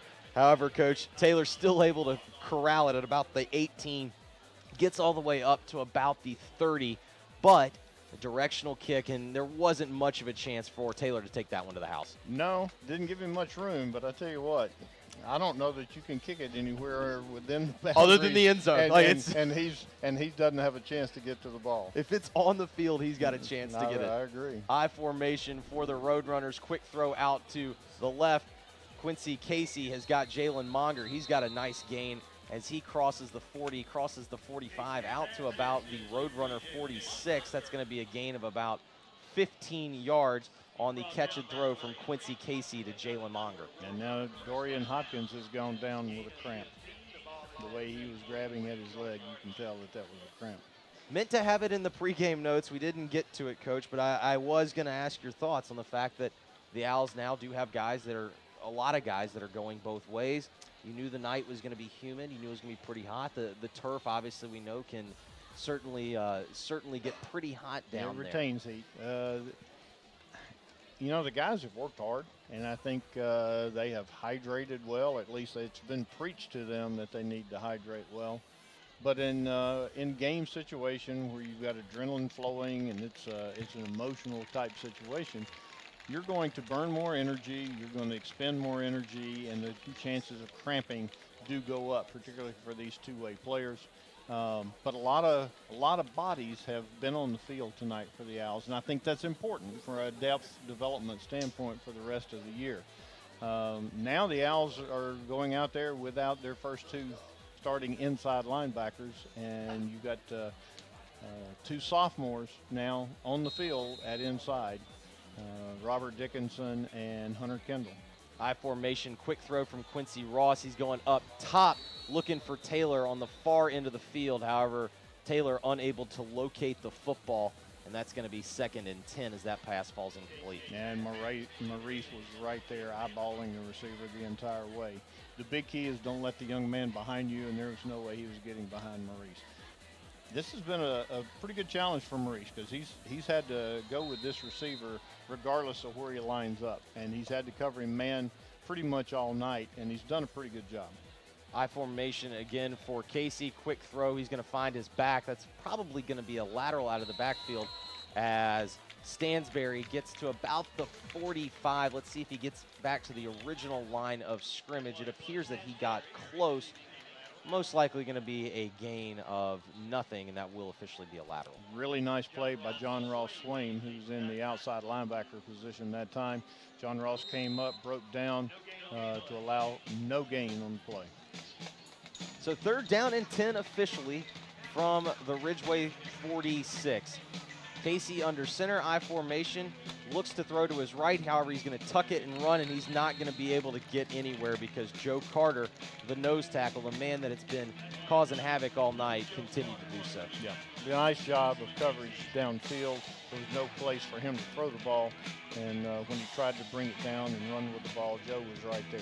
Coach, you said at the beginning that he had the opportunity to really cause some havoc tonight. Thus far, you've essentially been prophetic in that. Well, he's a good player. He was a really good player for us last year. Joe is smart. He's experienced. He's quick. He plays very, very low and uses leverage. He is an outstanding high school defensive lineman. Officially going to be a gain of 3 for Quincy Casey on 4th down and 6. The Roadrunners looked like they were going to do the short punt. However, they elect to go for it. Casey immediately gets pressure in his face. Has to just flip it out to Cameron Stansberry. Stansberry unable to get past midfield, and that's going to be a turnover on downs. The Owls will get the ball back just at midfield. And that's a nice job by the Owl defense. You've got several starters who were on the sidelines, and the people who came in did a very, very nice job on that defensive series. Also checking in for the Owls, Thomas Hayden is going to be at the near side at the wide out position. Matthew Rogers is going to be the inside receiver on the near side.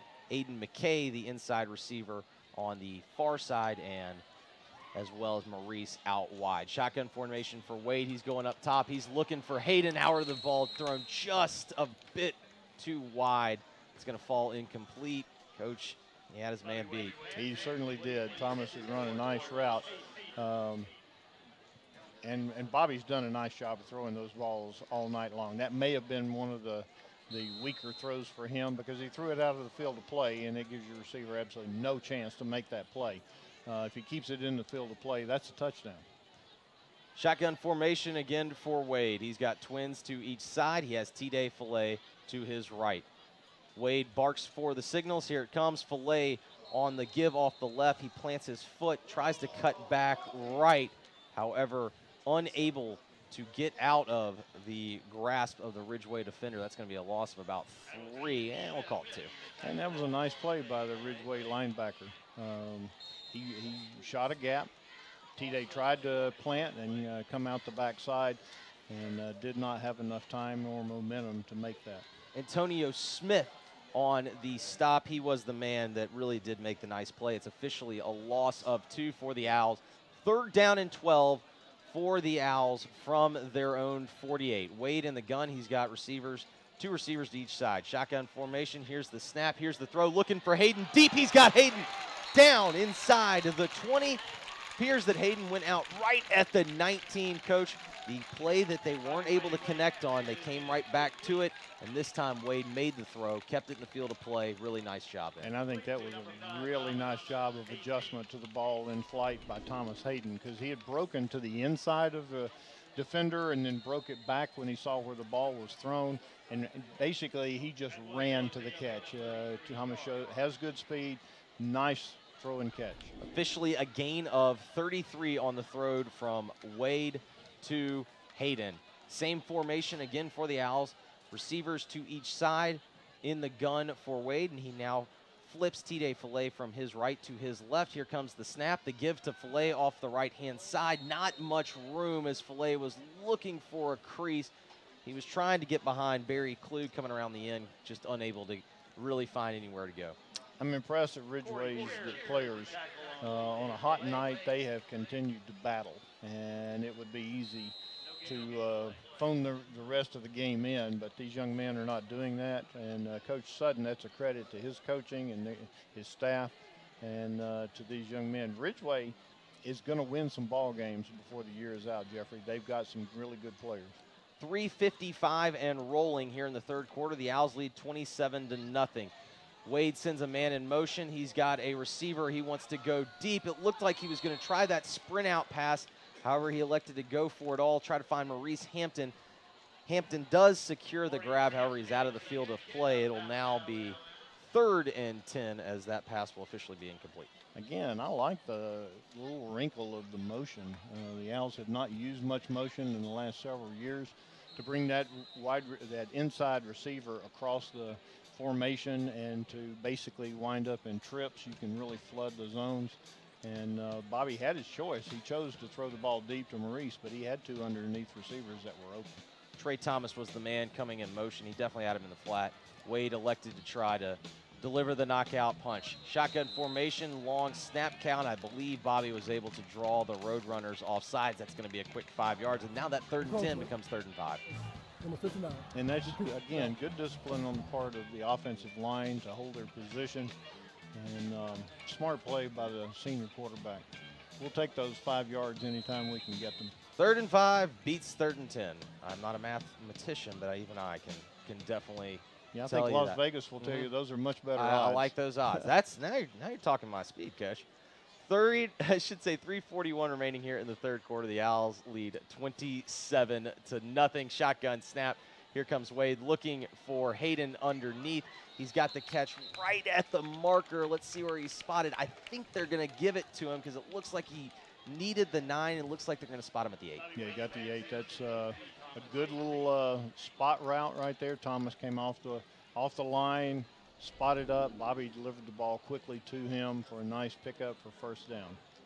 Really, really good timing on that. It was a catch and throw, and it was almost like the defender, who actually had pretty good coverage, just wasn't much he could do there as Wade threw a really nice ball on the outside shoulder, and Hayden ran a good route.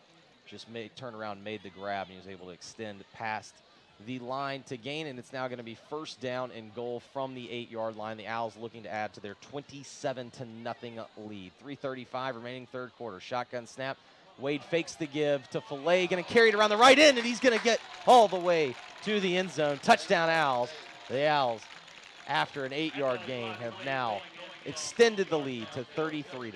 And it was pretty close to him being brought down in the backfield. Ridgeway had brought pressure, but Bobby shows really good speed, a very good strength to get that ball in the end zone. Initially, we had identified, I beg your pardon, initially we had identified Michael Jennings as the PAT snapper. It is now going to be number 70 in your programs. It's Devin Malone, who was on to snap. Snap hold to Sellers shy. The kick from Trey Thomas is good, and the Owls lead 34-0. 3:29 remaining here in the third quarter. The Owls have extended their lead 34-0. You listen to MUS football right here on 790 ESPN.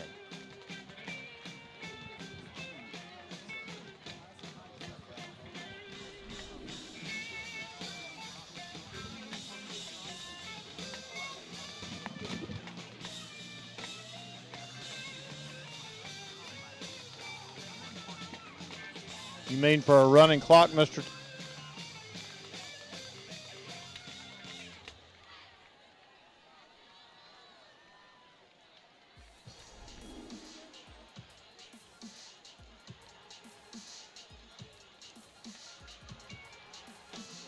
Bobby Wade had 2 touchdowns on the night through the air. He finally adds one on the ground. He scores from 8 yards out on a quarterback keeper.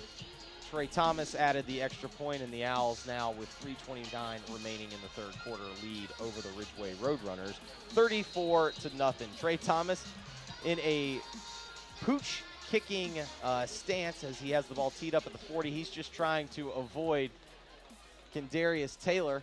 He does avoid Taylor this time. However, Jonathan Holmes going to get it at about the 24. He's able to go all the way across the field, gets past the 30, close to the 40, out possibly past the 40. Now they're going to spot him at the 39 as he went out of bounds. But Jonathan Holmes, the speedster running back, 5'7", 160.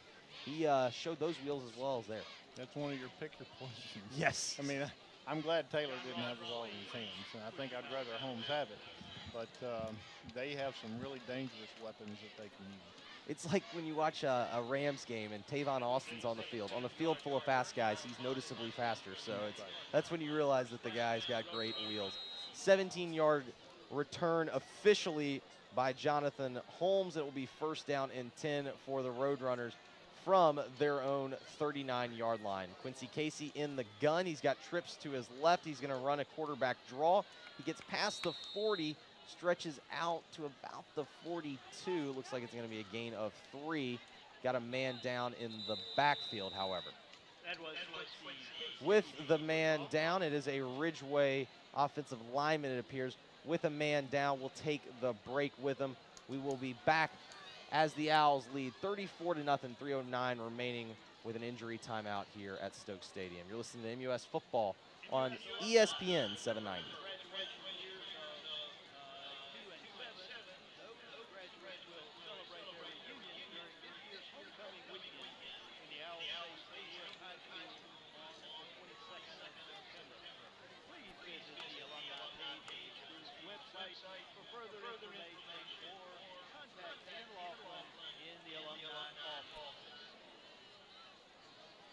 Also, parents are sure to mark your calendar for Parent School Day on Wednesday, September the 13th. This will be a field holiday for your son. And finally, once again, we'd like to express our appreciation for the help of our volunteers, staff, our spirit trail at each game. Please visit the sale found on the home side of the stadium for new merchandise. Caleb Jones, the Ridgeway Roadrunner offensive tackle, 6'3", 300-pounder, is the man that is being helped off of the field. 2 coaches helping him off on the field again. Caleb Jones, the left tackle, is officially out. He will be replaced by Jordan Smith, 6'2", 315-pound sophomore. Again, shotgun formation for Quincy Casey as he picked up 4 yards on a quarterback draw on first down. He gets the snap, quickly fires, looking for Taylor on a slant. However, the pass had a little bit too much mustard on it. It was also a little bit too high. Taylor unable to make the grab, and it's going to be 3rd down 6. But that's dangerous. I tell you what, that young man, if he catches that on that slant and the safety misses him, he is off to the races. As we've seen tonight, he is able to make a guy miss. And certainly on that, he had a full head of steam. He was coming all the way across the defense, and he certainly had an opportunity for a big play. However, Quincy Casey unable to make the throw. Shotgun formation, trips left, single to his right, looking for Taylor, fires on a stick route at the 50. It appeared that the ball was dropped. We had one official trying to spot it, and I believe the near side official is making sure that it was ruled incomplete. We've got one official marking 4th down and another official The marking. ball's coming back. And now they're bringing back. Yeah, the umpire, he rightly. Yes. called That ball that clearly hit the incomplete. turf. Well, the young man got sandwiched. Yes. Maurice hit him from one side. One of the linebackers, I believe that was Hunter Kendall. It may have hit him from the other side. And that was a hard ball to hold on to when you get hit by those 2 young men. 4th down and 6 from their own 43. Ridgeway going to go for it. Shotgun formation, trips left, firing on a slant is Quincy Casey. He finds number 29. That's Robert Gillard. That's his tight end. He found him on a slant out across the 50 down to the Owl 46. A big pickup there of 10 yards on 4th down, and the Roadrunners keep the drive alive. That was a nice throw and catch. Officially a gain of 11. Casey again in the shotgun. This time he gives to Cameron Stansberry across the right-hand side. Stansberry got a nice gain of about 5 yards as he works his way down to about the 41 of the Owls, and it'll be about 2nd and 5 with 1:53 remaining here in the 3rd quarter, and the Owls leading 34-0. Devin Malone now playing nose guard. Will West at one defensive end. Looks like we've got Bentley Greenfield at the other defensive end. So a lot of substitutions now for the Owls. Officially a gain of 5, as it will be 2nd and 5 for the Roadrunners as they trail 34-0. 1:52 again remaining here in the 3rd quarter. The Roadrunners looking to get on the board for the first time tonight. Trips to the left, single to the right for Quincy Casey. He is in the gun, and he's got Cameron Stansberry to his right. Shotgun formation, 5-step drop, looking deep, looking for Taylor. Hampton on the coverage, and he's able to break up and save a big play. Nice throw from Quincy Casey. Good route from Kendarius Taylor, but better coverage by Maurice Hampton. I think you're correct on all accounts. Quarterback put the ball in a great position. Receiver had run a nice route. Maurice was right there stride for stride with him to break that up. That was a good football play all the way around. Yeah, you saw Quincy Casey after the fall fell, or I should say the ball fell to the turf. You could see him kind of pounding his fist on the turf. He knew that that was a chance for a big play, unable to connect. Trips again to the left, shotgun formation for Casey, single to his right. Calling for the snap, here it comes. Quick 3-step drop, looking for a stick route. He's got Gillard across the 40, close to now reaching to the 35. It's going to be, appears to be enough for the first down. That was a nice little gain of 6 yards. Nice throw and catch from the Roadrunners, and it appears that they will have the first down. Really a nice job. They're very slowly and methodically working their way downfield, making the plays that they've got to make. Again, a lot of substitutions on the defensive side for the Owls. 2 receivers to each side for Casey. Shotgun formation. He looks right now. He feels some pressure, comes back to his left. He's able to find Jalen Monger all the way across the 25, I should say down to the 25. That appears it's going to be a gain of 11. That's going to be good enough for another first down for the Roadrunners. Owls making some wholesale substitutions on the defensive front, and now it appears that the Owls are going to take a timeout. You could tell that they were kind of reeling a little bit here, and we're going to take it with them. 1:03 remaining here in the third quarter. MUS leads Ridgeway 34-0. You're listening to Owls football on ESPN 790.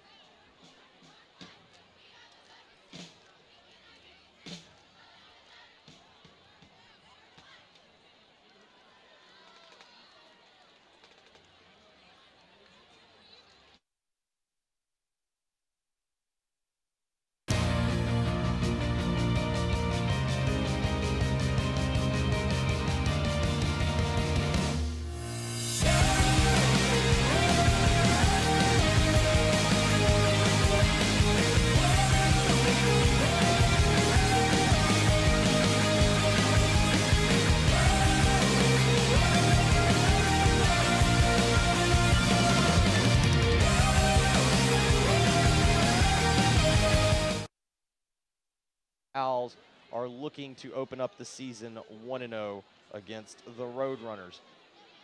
First down and 10 yards to go for the Roadrunners. They've marched the ball all the way down to the 25-yard line of the Owls. It's going to be first down and 10.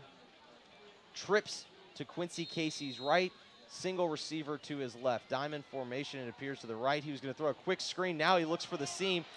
Receiver Jalen Monger didn't get his head around.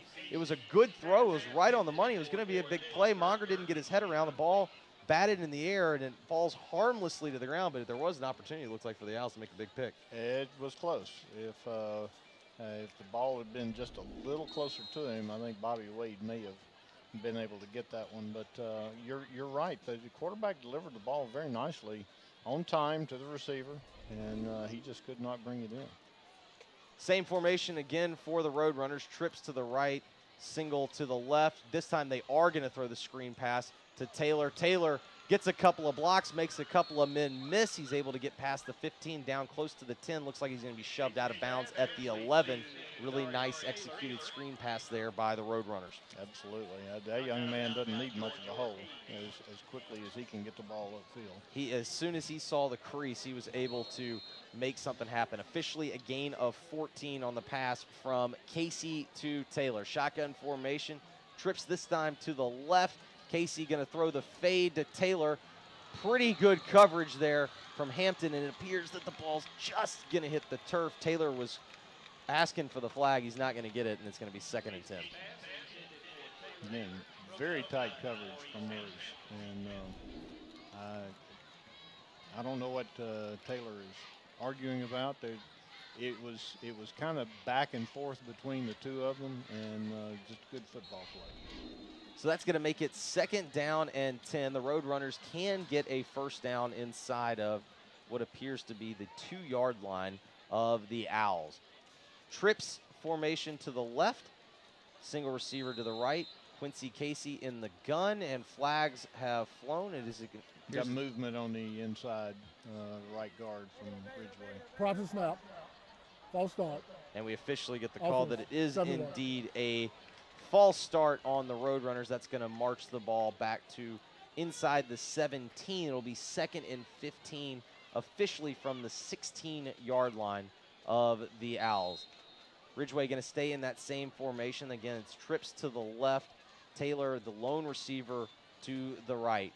Casey takes his drop, looks right, ends up bailing on the pocket. Going to see what he can get. He sprints out to about the 10. Looks like he's going to get close to the original line of scrimmage, but not much more. It appears it's going to be 3rd down and long for the Roadrunners. John Ross Swain from his outside linebacker position really made a nice play to bring the quarterback down as he was scrambling.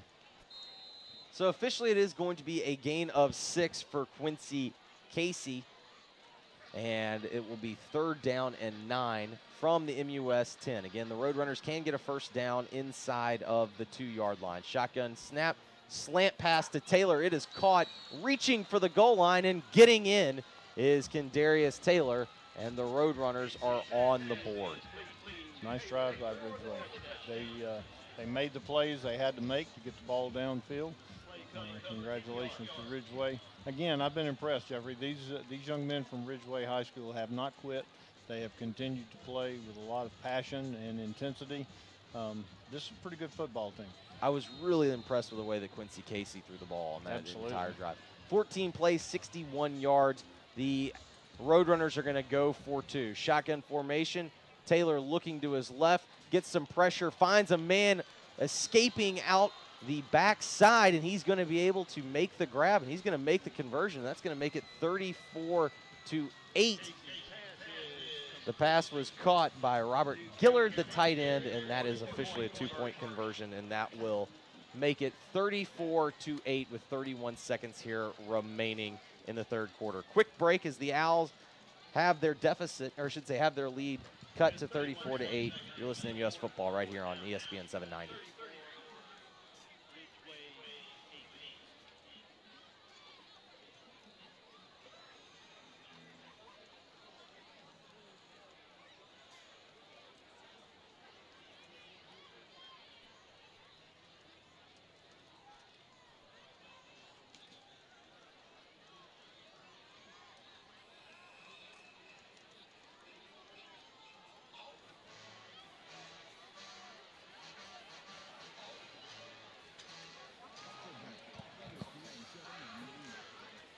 14 plays, 61 yards, and also included in that is a 2-point conversion. And the Owls have their lead cut to 34-8 with just 31 seconds remaining here in the third quarter. Quindarius Taylor going to be on to kick it off. Straight on kick taken by Thomas Hayden at the 26-yard line. He gets all he can as he crosses the 35, gets close to the 40. It looks like they're going to spot him around the 38, and that's where the Owls will take over. And we're going to have a change of quarterback, Jeffrey. Looks like Seller Shy, junior backup quarterback who also plays some wide receiver. Now going to be in to run the offense, and Jonathan Whitehead will line up at running back for him. Seller Shy, 6 feet, 161 pounds. As Coach mentioned, he is a junior. He's in the shotgun. He's got receivers, 2 receivers, 2 each side, and he's got Whitehead to his left. Here's the give to Whitehead. Whitehead's got a bit of a crease, able to get across the 40, past the 45, down to about the 47-yard line. Really nice first run there from Jonathan Whitehead. Really nice job by the offensive line to give him a crease. Yes, it was. Again, the offensive line has actually performed relatively well tonight.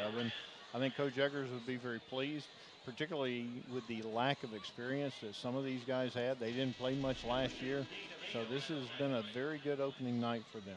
Gain of 8 officially from Whitehead. Again, as we've mentioned, that is the second backfield, the second team backfield. However, that is going to bring us to the end of the third quarter. 3 quarters down, 1 to play. The Owls lead 34-8 here at Stokes Stadium. We'll take a break. We'll come back, and we got the fourth quarter for you right here from Stokes Stadium. Listen to MUS Football on ESPN 790. When you're on solid ground, you can take the leap. When you feel safe and sound, you can make some noise. When you have people you trust, you can leave your worries behind. Safety features that help protect you. A reputation for treating you right. You and your money will feel right at home. Check out our latest offer at ftb.com/150bonus.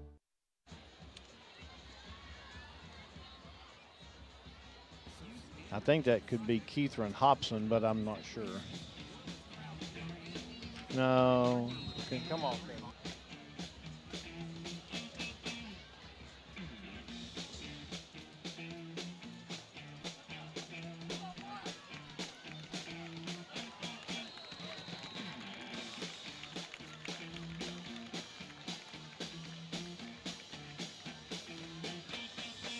That was Jonathan Whitehead carrying the football.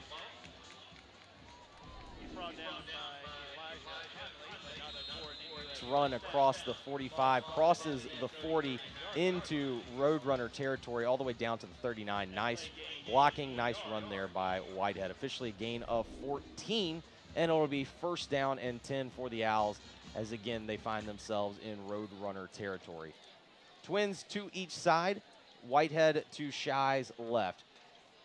Shy gives off the right-hand side. Whitehead looks for a crease, bounces it, able to get past the 40 all the way down to about the 37. It looked like he got stacked up at the line. However, he was able to still get something out of nothing there, Coach. Yeah, that is a good hard run by Jonathan. I think if he had a press to the outside, I think he had room. We were looking for who was playing guard on that last series. That was Keithran Hobson. Keithran's a sophomore, he's 5'11", 212. He was taking Anderson Horton's place at guard. Shotgun formation again for Sellers. Shy, who is on, replacing Bobby Wade here in the fourth quarter as the Owls lead 34-8, 10:50 remaining in the fourth. Here's the snap to Shy. Quick give to Whitehead and quick pressure there from the Roadrunners as they stack that play up almost immediately as big number 52, Miles Smith, made a nice play there for the Roadrunners. Yeah, John Pack now in at running back, Jeffrey, instead of Whitehead. Pack is a sophomore. He's 5'9", 165. Third down and 11 here for the Owls. Shy is going to be in the shotgun. He's got twins to each side, the base formation for the Owls. He's got his running back to his left. Let's see if Sellers going to throw for the first time tonight. Here's the give off the right side again to John Pack. Pack. Beg your pardon, John Pack off the right side, and he doesn't find much room. In fact, he's going to lose a few. Looks like he's going to lose almost 3, perhaps even 4 there, and that's going to bring on the Owls punt team. One of the things I noticed that Sellers was doing, he was paying attention to the play clock, and he was trying to run as much of the time off as he could before the ball was snapped. Officially a loss of 4 for Pack, and that will bring on Scotty Burnett to do the punting for the Owls. Ball set at the Ridgeway 44. Here's the snap. It's a good one. Burnett going to try and pooch it down to the right. Sends a high hanger that's going to bounce right at about the 12. However, it's going to take a Ridgeway bounce, and that ball is going to be down at about the 16-yard line by Sean Fitzhenry. So nice play. Not the world's best kick, Coach, but certainly allowed the coverage team to get down there. He sent it high, and more importantly, Taylor didn't touch it. The ball's inside the 20, and Taylor had no opportunity. I'll take that every time. So it is going to be first down and 10 from the 16-yard line. Again, Ridgeway coming off their best drive of the night, which saw them march all the way down the field and pick up a touchdown. They were able to convert on the 2-point conversion. They now trail 34-8. Shotgun formation. That was the formation that they had so much success with last drive. Here's the snap to Casey. Slip screen to Taylor. However, he is tripped up on an outstanding play by the Owls outside linebacker. I believe that is... Yeah, Donovan's back in the game. Donovan's back in there. Buchanan made a really nice play. Buchanan Donovan with just an outstanding play. Taylor came in on a well-designed screen pass, and I think if he's able to kind of get around Donovan, it looked like he might have had some room to operate, but Donovan just makes an outstanding play. It's officially a loss of 4. Ridgeway going to flip that formation over to the wide side of the field. Shotgun, option play, speed option. Casey flips it, however, his running back Holmes is unable to secure it. However, he bounces on it, but that's going to be a big-time loss. That ball is going to be all the way back down close to about the 7-yard line. The Roadrunners tried to catch kind of the Owls napping, running the speed option really quick out of the gun. They haven't shown that tonight. However, the Owls were in pretty good position. They were, and Buchanan Donovan again was the one who made the stop on that play. Officially a loss of 5 on the play. Third down and 19, 8:05 remaining here in the game. The Owls lead the Roadrunners 34-8. Shotgun formation, deep throw down the left-hand side, looking for Taylor, overshoots everyone, and that's going to bring on the punt team for the Roadrunners as Quincy Casey unable to find Kendarius Taylor up the left-hand side. Very nice play by Dakari Scott that time. He was running stride for stride with the Ridgeway receiver. Basically ran him into the sidelines with no chance whatsoever to make that catch. Coach Alston mentioned to both of us this week the importance of making sure that Kendarius Taylor did not make plays on the offensive end that could really hurt them, much like he did last year. And thus far, you'd have to say the Owls did a pretty good job on that front. No question. I think it's been basically an A, if not an A+. He is a tough player to play. Certainly the coverage has been just absolutely outstanding on him all night. Casey in the punt formation, whistles and flags fly, as it appears we will have motion. And 4th down and 19 from the 7 is going to now be 4th and, we'll say 22 and a half, because it will be half the distance to goal. Delay of game is the official call from our head official. 7:53 here in the 4th quarter remaining. The Owls leading 34-8. Opening night here at Stokes Stadium. Thus far off to a pretty good start for the 2017 campaign for the Owls. Here is the snap, and the kick is away. Fair catch called for by Portera at the 28, and it is made, and the Owls will have a really short field. Really like to see the Owls here, Coach, kind of really put the punctuation on it and punch it out. Well, it would be nice to be able to do that. You've got some offensive linemen coming in who have not been in the game. You've got wide receivers everywhere who have not been in the game. You got Shy at quarterback, and I'll tell you, Sellers is kind of a gunslinger. He can throw the ball, and he's not afraid to try to make throws, sometimes in tight quarters. It would be nice to see this group execute and move the ball in for a score. Shotgun formation, Sam Nelson in at tackle. Here's the snap to Shy. He gives off the left-hand side, and Whitehead's got some room as he crosses the 20, lowers his shoulder at the 15, reaching down to the 10-yard line, all the way down to the 12. However, there is a flag on the play right at the line of scrimmage. This looks like it's going to be holding, and it is going to be holding. I hate that. That was a great run by John Pack. He showed good determination, got up in the hole, broke a couple of tackles.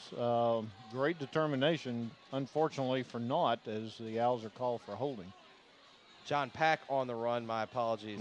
But now Whitehead comes in the game, and I understand it's hard to keep up with all these numbers. We were looking at the twos, and they were on the outside and couldn't quite see. It does appear, though, we have a man down. With that injury, we will take that break with them.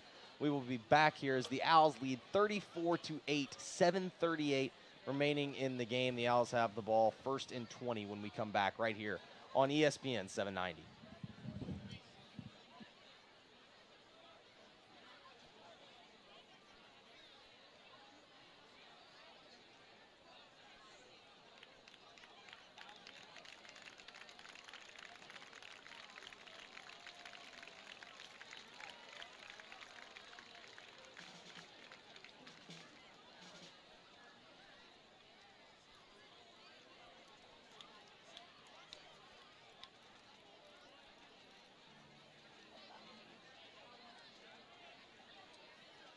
Let me welcome you back to Stokes Stadium here as MUS leads Ridgeway 34-8. Wholesale changes on the offensive line. Sam Nelson checking in at left tackle. We've got number 73, which again, not on our program. The Owls have, I guess because some guys have been using duplicate numbers, we've been having some issues.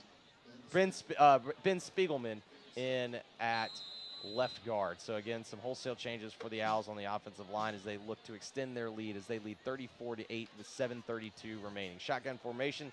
Sellers Shy gives to A.J. Varner off the right-hand side. He finds a little bit of room as he's able to get it just past the line of scrimmage, although now it appears the official is going to say that that knee touchdown just after the line of scrimmage. Looks like he maybe gained about a half a foot. Clock is rolling here as the Owls face a 2nd and 19 from the Ridgeway 37. Sellers Shy on in replacement of Bobby Wade, who had himself a night. We'll, of course, be telling you about that later on this evening during the post-game show. As Shy is in the shotgun, play clock down to 5. He's done a good job of making sure to use as much of that clock as possible. Here's the give to Varner right up the gut. Varner able to find a quick little seam. However, he's met there by the second level of the Ridgeway defense, and it's going to be 3rd down and probably about 14 or so, maybe 15, perhaps even 16. That's where it's officially going to be spotted, because it is spotted at the 34. It's a gain of 3. Thus far, the offensive calls have basically been run the ball and run time. And Sellers not had a great opportunity to throw the ball. We'll see. It's 3rd and long right here.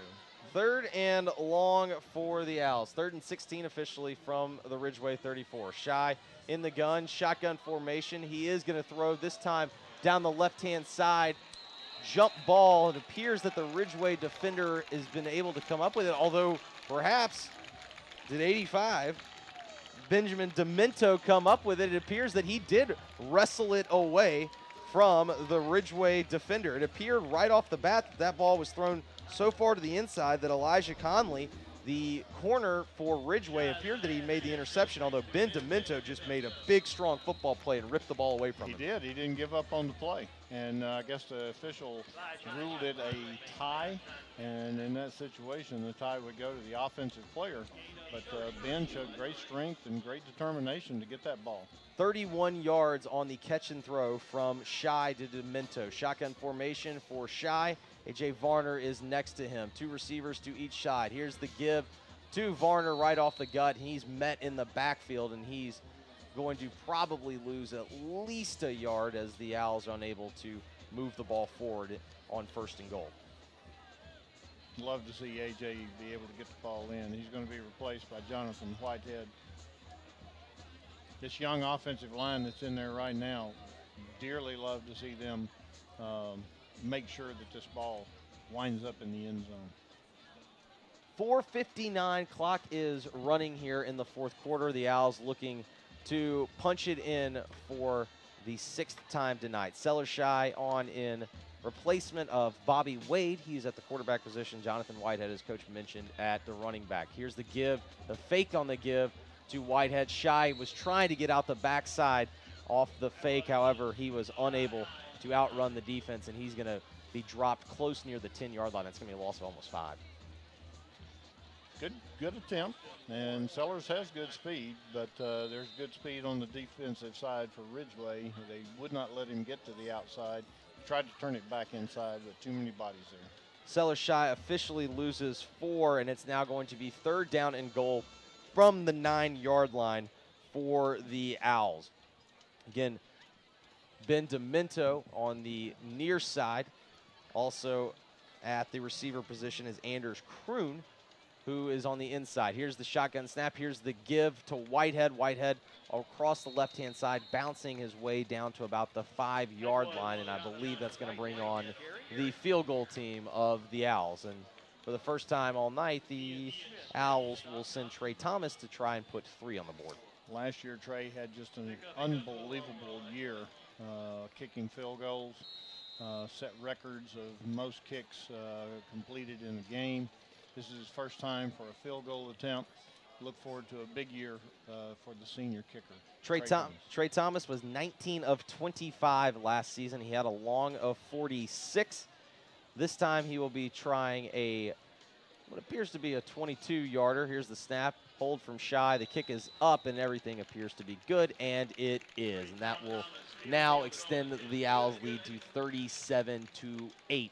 with just 3:09 remaining in the game. You are listening to MUS Owls football right here on AM 790 ESPN.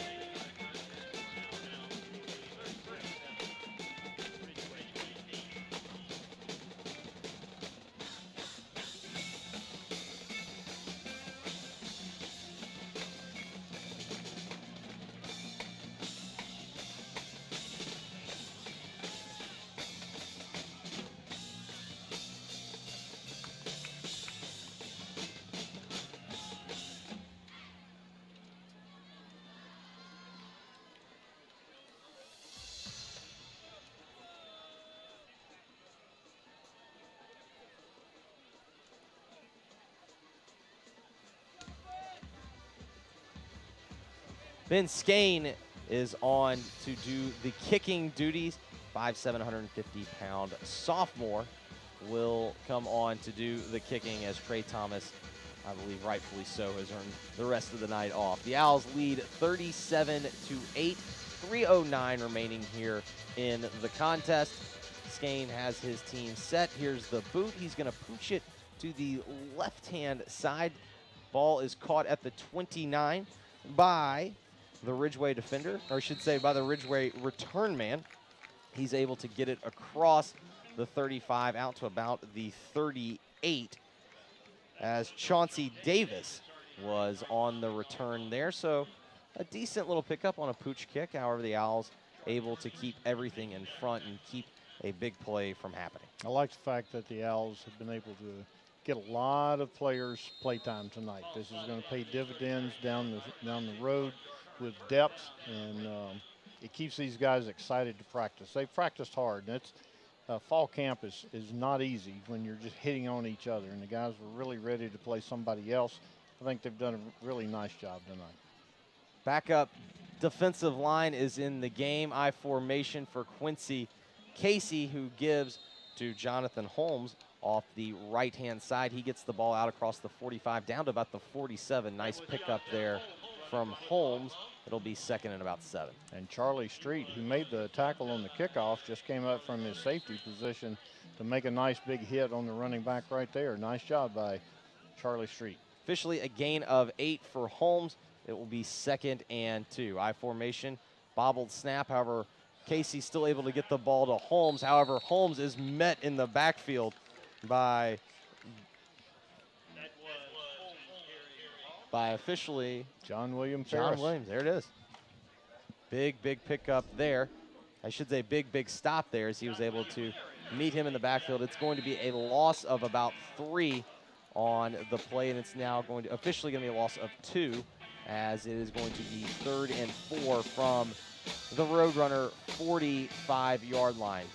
I formation, toss sweep to the right, trying to make the play on Holmes was Hunter Kendall. However, he's unable to make the play. Holmes able to reach out across the 50, get close to the 45. It was a pickup of almost about 8. It was a pretty nice run there on the toss sweep. It was a very nice run, but just a half step slow on Hunter's part. He had his hands on his jersey. He just could not bring him down. Nice run by the Ridgeway tailback. Officially a gain of 10 for Holmes. I formation, tight end to the right. Play action pass, bootleg to the right, going deep, looking for it all.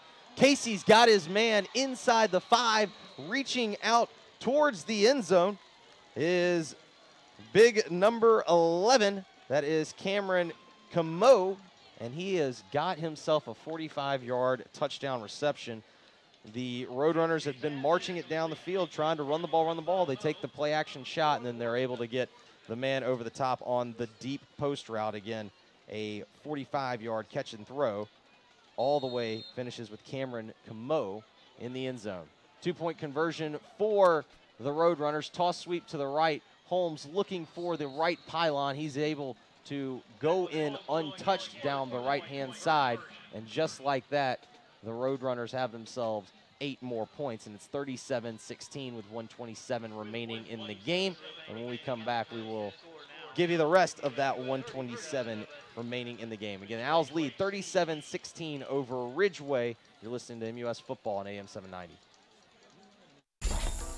Here at Konica Minolta, we take pride that you don't care what we do, because by providing you with secure cloud services, expert IT support, thanks guys, innovative technology like medical imaging, and a whole host of printing capabilities. We focus on the process, so you can focus on what you really care about, your business.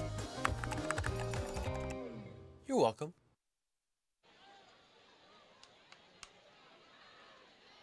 .127 remaining here from Stokes Stadium. Jeffrey Wright, of course, with Coach Barry Ray, as we bring you the Owls' 37-16 lead over the Roadrunners. 3 plays, 61 yards is all it took for the Roadrunners to punch it in to cut the Owls' lead 37-16. Here's the kick, a quick onside kick. I don't know if it was intended or not. Ball scoots away, and now the Ridgeway is going to be able to corral it as it. I don't really think that was an intended onside kick. I think it was a straight-on kick, and the guy, I believe that he just topped it, and London White's able to secure it after the Owls were unable to. The front line, Scotty Burnett was trying, I think, to come up with it. I don't think he could, and the ball just kind of squirted away, and then London able to secure it for Ridgeway, and now the Roadrunners got the ball again. I think you're absolutely right. I think that was a shank, yep, but it was an effective shank. Yep. and there's a lot of spin on the ball. The Owls just could not bring it in. Scotty Burnett tried to make the heads-up play. He tried to go and corral it. The ball was just spin. When you top it like that, there was just ungodly amounts of spin on that, and certainly a difficult play. It appears the Owls have set the first team defense back, so still on the second team defense. Yeah. I formation, fullback give quickly for Ridgeway as the fullback, David Giles, crosses midfield. He's able to get it close to about the 49. I believe it's going to be about 2nd and 5 with 1:04 remaining here, and the Owls leading 37-16. This is really good game experience, Jeffrey, for these young guys. Against a good opponent that's still playing hard and with some talent. And these guys are getting this experience against speed and a determined opponent. 43 seconds remaining. I formation give off the left-hand side. That's Jonathan Holmes, who gets close to the 45. Let's see where they're going to spot him. He's going to be officially, I think, the 47. And it's going to be about 3rd and 3. Let's see if the Roadrunners are going to run one more play. There is no play clock. It looks like the Roadrunners are going to try and run one more. 20 seconds remaining. Clock is rolling. Casey under center. Here's the I formation. He's got receivers to each side. He's going to give to Holmes off the left-hand side. Holmes looking for a crease, busted out to the left, now cuts it back across the 40 down to the 45. Close, I beg your pardon, close to the 35, close to the 34-yard line. And let's see if that will officially do it. And that is going to officially do it, as both teams are now going to line up and shake hands. Final score here from Stokes Stadium, MUS 37, Ridgeway 16. We'll be back in just a few minutes to wrap this up. We'll give you the final numbers, and we will tell you all about who Coach thought really stood out to him. Again, final score here from Stokes Stadium, MUS 37, Ridgeway 16. Back in just a bit on ESPN 790 AM. Right, joined by Coach Barry Ray as the Owls pick up their first win of the season over the Ridgeway Roadrunners, 37-16. Coach, especially early, you had to really like what you saw from the Owls from an execution standpoint. I did. Offensively, they came out in the first 3 series. They moved the ball fairly consistently down. They scored, and they did. They used our talents. Bobby Wade threw the ball extremely well. He hit one wide receiver, Thomas Hayden, for a touchdown for the first one. He hit Maurice Hampton for the second one. He hits John Bolton, and we ran the ball well with T-Day Filet. Now it was kind of an accumulation of things, but T-Day really ran with a lot of determination and heart. I like what I saw. I think the young offensive line gained some valuable experience tonight. Defensively, I think we did a really good job early of covering the most immediate weapons that they had. Condarius he's quite a talent, Jeffrey, and thankfully we didn't give up a huge play on special teams where I thought he was extremely dangerous. Yeah, you definitely, if you just take a look at from the offensive side, well, I think obviously the fact that Bobby Wade, I thought, threw the ball so effectively and for the most part accurately all night, I thought that was really nice. But certainly I thought for me the thing that I found that kind of popping at my eyes was just the fact that T-Day Filet really ran the ball really hard. He did. Smartly. He did. He showed great patience, great vision. A lot of times people don't understand when you talk about a running back having great vision, but T-Day showed that. When he saw the hole, he planted his foot. He got the ball upfield as quickly as he possibly could. I think there's some things that the Owls can build on tonight as they make their way through. It's a difficult schedule. We have Kingsbury next week. Now they're going to have some talent. I don't know how good they may be, but our guys have to come out, try to make some improvement from this week to next week, because then we travel down to Florida, and that's going to be a challenge. And when we come back, we've got NBA and South Panola. Certainly that's going to be a huge challenge for the Owls. If you're Coach Alston, what's your big take tonight? Well, I think that you're pleased, particularly early on, that there weren't that many mistakes on the part of the Owls, that the execution was pretty good, that the defense played with a lot of heart. And I think that he's going to be somewhat pleased. Now, were there mistakes made? Absolutely. There's mistakes in every ball game. Got a little bit sloppy in the second half when the Owls had built up a nice lead. but he had an opportunity also to get a lot of young players some play time, and I do think that in the long term, that's very, very valuable for the season. A little bit of housekeeping note, the Mercury Buzzard Player of the Week goes to Edward Henley. Of course, congratulations to Edward and the Mercury Player of the Game for Ridgeway. Well, we'll see. We'll see. Going to be determined. This year, Coach Austin, he likes to see what the film says, and then he lets us know for next. We'll announce next week who this week's Player of the Week was. But he mentioned Edward Henley as a Buzzard player. Edward was there all summer long. He was there for morning workouts, never missed a single one. He has shown up for practice. He's practiced hard. And that award goes to someone who is a great teammate, who because of what they do, they make the team better. So congratulations to Edward Henley. I also cannot tell you how much I love that idea by Coach Alston of we have to wait and grade the film first to see who earns Player of the Week, not just the eye test. You gotta see what the grade is. Sometimes we can pick a player of the game, but we're kind of dazzled by a single player too, and you may have someone who makes some big plays, but then they may stink the rest of the time.